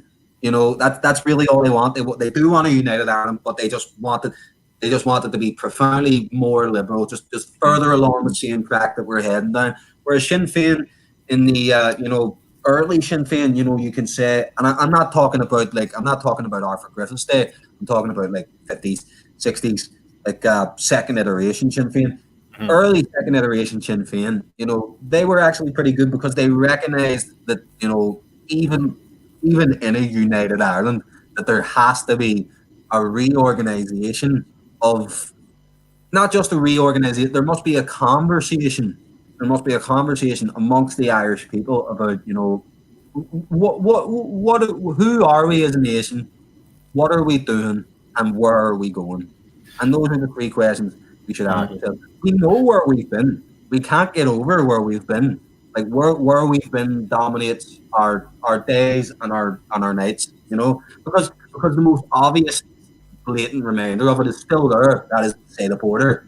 It's like a gaping psychological wound, you know, a gaping psychological and spiritual wound. And so long as that's not resolved, Irish politics can never normalize. You know? But you don't start with it. You do that as probably the last piece to fall into the, you know, the last piece to go into the puzzle to complete the picture. That would be ideal, Conor. Like I'll be honest, I'll take unity however I can get it. That's my position. But in an ideal world, yes, we would have spent the last 40 years preparing, you know, the North and the South to reunite as a united Ireland. But then again, in an ideal world as well, Sunningdale would have worked. So, what was the Éire Nua movement? Because that talked about a form of like federalized. Form of federalization. Yeah, that was a Sinn Féin policy. It was drawn up by O'Brady and then it went with the officials, didn't it? And then it turned off. No. That was the provisional policy. I knew it was the provisional policy. Now that was done. It was also the official policy for a while. It was. What? When it went with O'Brady in the second split into a New York. Was the officials? No, I don't think it was. No, it was of the officials. Right? Well, I know it was definitely drawn up by O'Brady and O'Connell. And I think it was dropped, I think it was between 79 and 82, after Gerry Adams took over, which was 83. He became president of Sinn Féin. I mean, essentially, yeah, you can see that sort of, there is, polls generally reveal that people aren't too fussed on large-scale constitutional change. Like, obviously, things can change that, and you know, in the economic circumstances we're entering into, might actually spark a taste and a desire for constitutional change. But in vast majority of polls, and it's been this way for quite some time, number of decades, people in the North, I mean, nationalists, it's very hard to broach any kind of serious conversation with a unionist about what'll happen in a united Ireland or talk about it at all, or the process towards it. But nationalists in the North and people in the South, generally, when they're asked, they don't say they want major constitutional change, meaning the majority of Southern voters would like the central power in Ireland to be retained in Dublin, would like the Dublin government to retain its central power. But then the majority of nationalists in the North would also like, in the case of a united Ireland, to retain Stormont, which is like that's an interesting little thing. The majority of nationalists in the case of a united Ireland would. There's a lot of interest in the Irish Freedom Party. You can believe that Protestants would certainly, in the case of a united Ireland, wish to retain Stormont, probably even more so than nationalists. So the weird thing is, the lack of desire for constitutional change will in itself inevitably bring about constitutional change, because they can't, unless they decide once unity's brought in to just dismiss Stormont, which I hope they don't do, because I think that would be a stupid move. I was going to say the Éire Nua policy. There's a lot of interest in the Irish Freedom Party about the Éire Nua idea, and I think that's close to being adopted, or certainly, you know, something that I don't think it's official policy just yet, but it's something that we're certainly looking at. Potentially adopting. Maybe we don't need to go so far as to put it in as policy, but it's certainly an idea that's kicking around there. You should put it in. To be honest, you should put it in as policy if the party decides that it should be. If the party membership decides that it should be policy, a lack of policy will hurt you. Policy can never hurt you. The only thing that having a policy can come back, you can be debated upon it, but sure, you can win the debate. If you're thinking about adopting a policy to attract or assuage Protestant angst about a united Ireland, that'll just not happen. That'll not work, but it won't work in any case in a united Ireland, but it definitely won't work in the case of a federalised Ireland.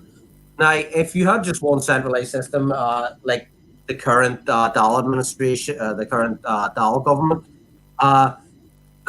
Protestants down there would actually have a chance sometimes of forming government, of becoming ministers, whereas up here in a federal structure, in say an Ulster government, they would be outnumbered by the Catholics in the north, where there is bad blood. Whereas in without, you mean, because you wouldn't necessarily have the D'Hondt system. That's what you mean. You wouldn't necessarily have the power sharing. It would be first past the some sort of form of PR, and then it's not solely that. But I remember, green blocks, and the green block is going to be bigger. You know, when you have the orange and the green thing still that's going to exist. Whereas if it was just one central system, just one parliament,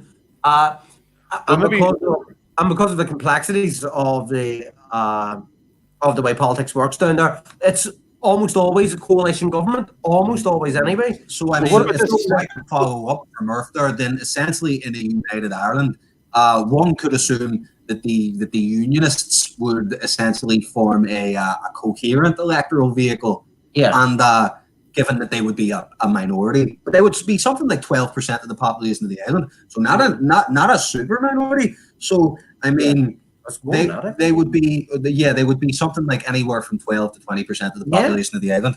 So they would essentially be kingmakers in any political system. They would be every. So you think they'd be keener to have to play on a bigger stage, on the All Ireland stage, and then use that power.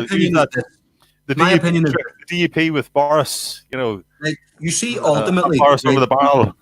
Well, there would be one unionist party then. There would have to be only one unionist party, because they would they would come together to consolidate their electoral power. There would probably be two to represent both, and then they would probably come together quite. They would, as you say. What you would have is like a union. Under a deal to be kingmakers, to come together to be kingmakers. Well, what you would probably have is more like a union party, where it would just be a very wide catch-all party for unionism, and there would just be very, very distinct sort of liberal center conservative wings within that party, and it just sort of contains all of former unionists. They probably wouldn't even call themselves unionists by that point. Protestants or Ulster Stop or unionism may take on a different meaning in a united Ireland, where they advocate for the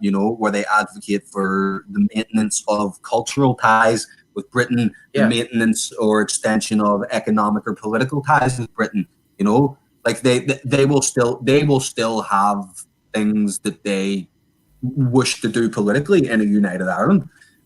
So my position on it is probably, and I would actually advocate this, that essentially when unity does happen, and I do fervently believe it will happen, touch wood, of course, but when it does come, right, essentially the Protestants should ask. They should be given without having to ask for. If they ask for, it's easier. And you know what? There probably will be some. It's hard to have a conversation with them now, but once it's actually over, once unity has come and the Band-Aid has been ripped off, and they've seen that the world is not ended, the sky is not falling down, and it's not on fire. Smart ones, they'll be like, okay, well, now we start asking, what do we want out of this?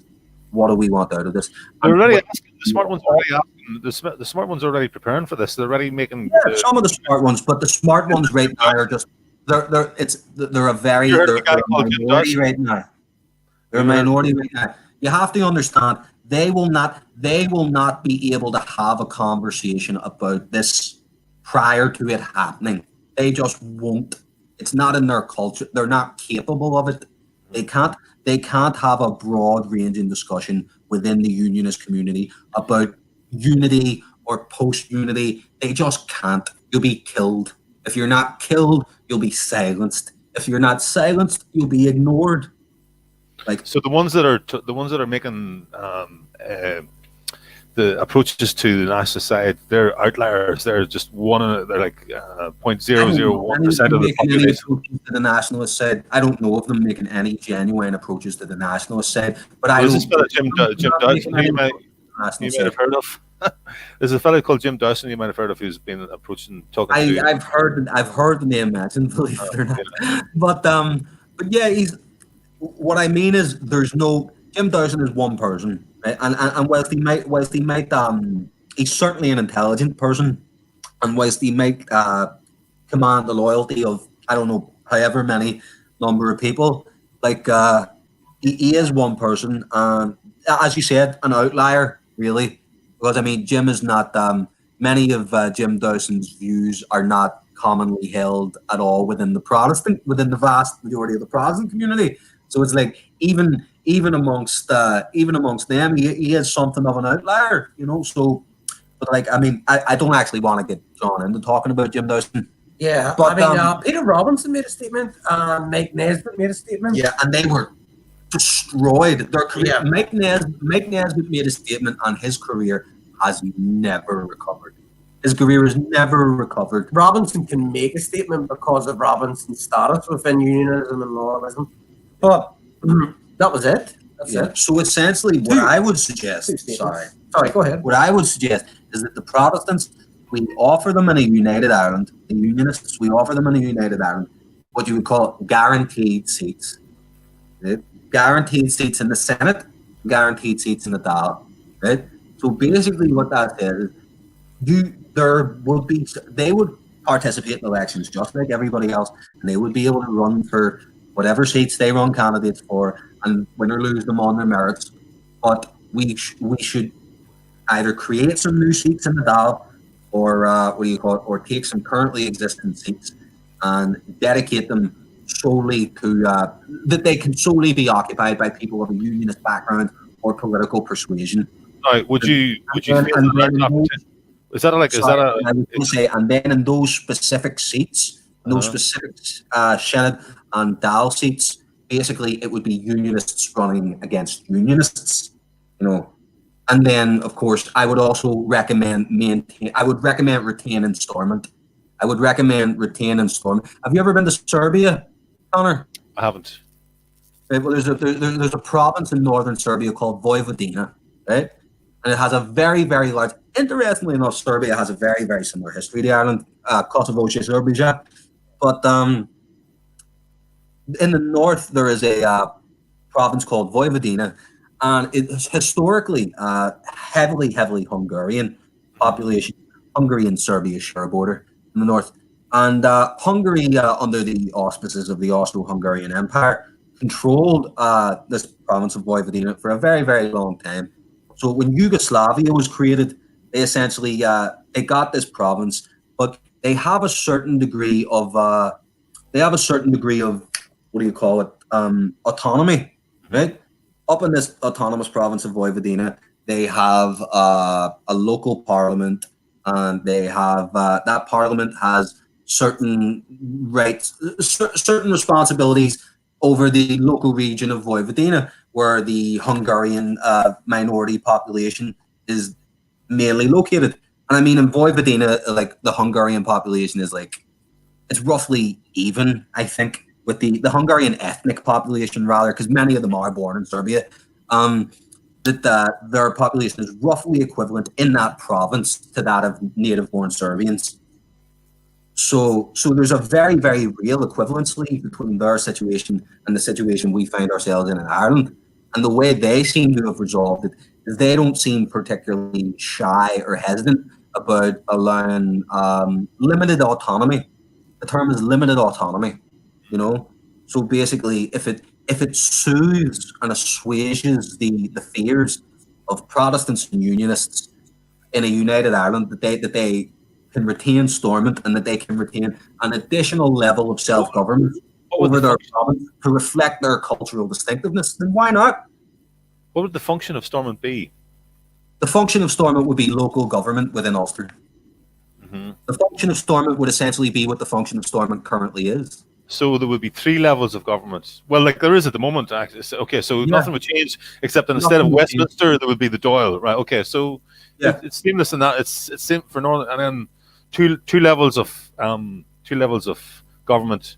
So that satisfies geographical government, and local, and then the Dáil for the south. See, that satisfies everyone because people don't particularly want change. So it's the smoothest way to do it, isn't it? Really, it's the smoothest way to do it. So change, like if you think about it, change would be getting rid of Stormont. You know, it's an evolution rather than a revolution. Yeah, so it's an evolution of things, and then perhaps in 10, 20 years, once we've seen how the Stormont Parliament, or rather the Stormont Assembly, they'll probably be called assemblies. Once we've seen how and bear in mind, this is all intensely hypothetical. This is just how I would make it to go. But perhaps in 10, somebody needs to be dreaming. Somebody needs to be mapping out, like playing around with these ideas. You don't hear the other streams, the other national streams. You don't hear this sort of like speculation. This is why it's great to have you guys on board, because you have the historical background, and you're close enough to know what's gonna fly and what's not gonna fly, because you're frequently talking to loyal. I don't know if you're talking to loyalists, but you're talking to ordinary people, unionists and Republicans. So you're going to know what could potentially work and what might not. What's not going to fly, what's going to be ridiculous. Exactly. And I mean, ultimately, you want to make things as as uncomplicated and easy for people as possible. You want to make. I said politics is the art of the possible. A major part of that art is making the decision you want people to make the easiest decision. Make the decision you want people to make the easiest decision out of all their possible options.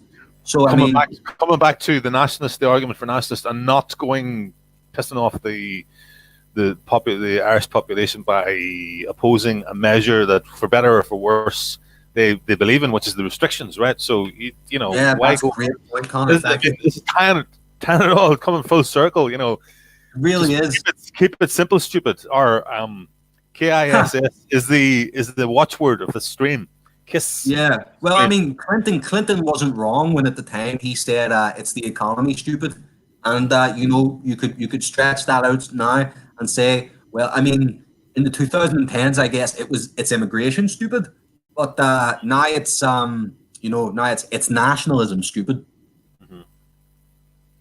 And that's a good So that's good moment to close, I think. What do you reckon? I think so as well. I mean, I think we've come full circle, and I'm glad you said that, because it's how we started, and it's good to give people a little reminder there. Don't support these lunatics. Stop it. I'm very disappointed. Stop it. Yeah, stop with the 5G. Stop with the Wi-Fi poisoning.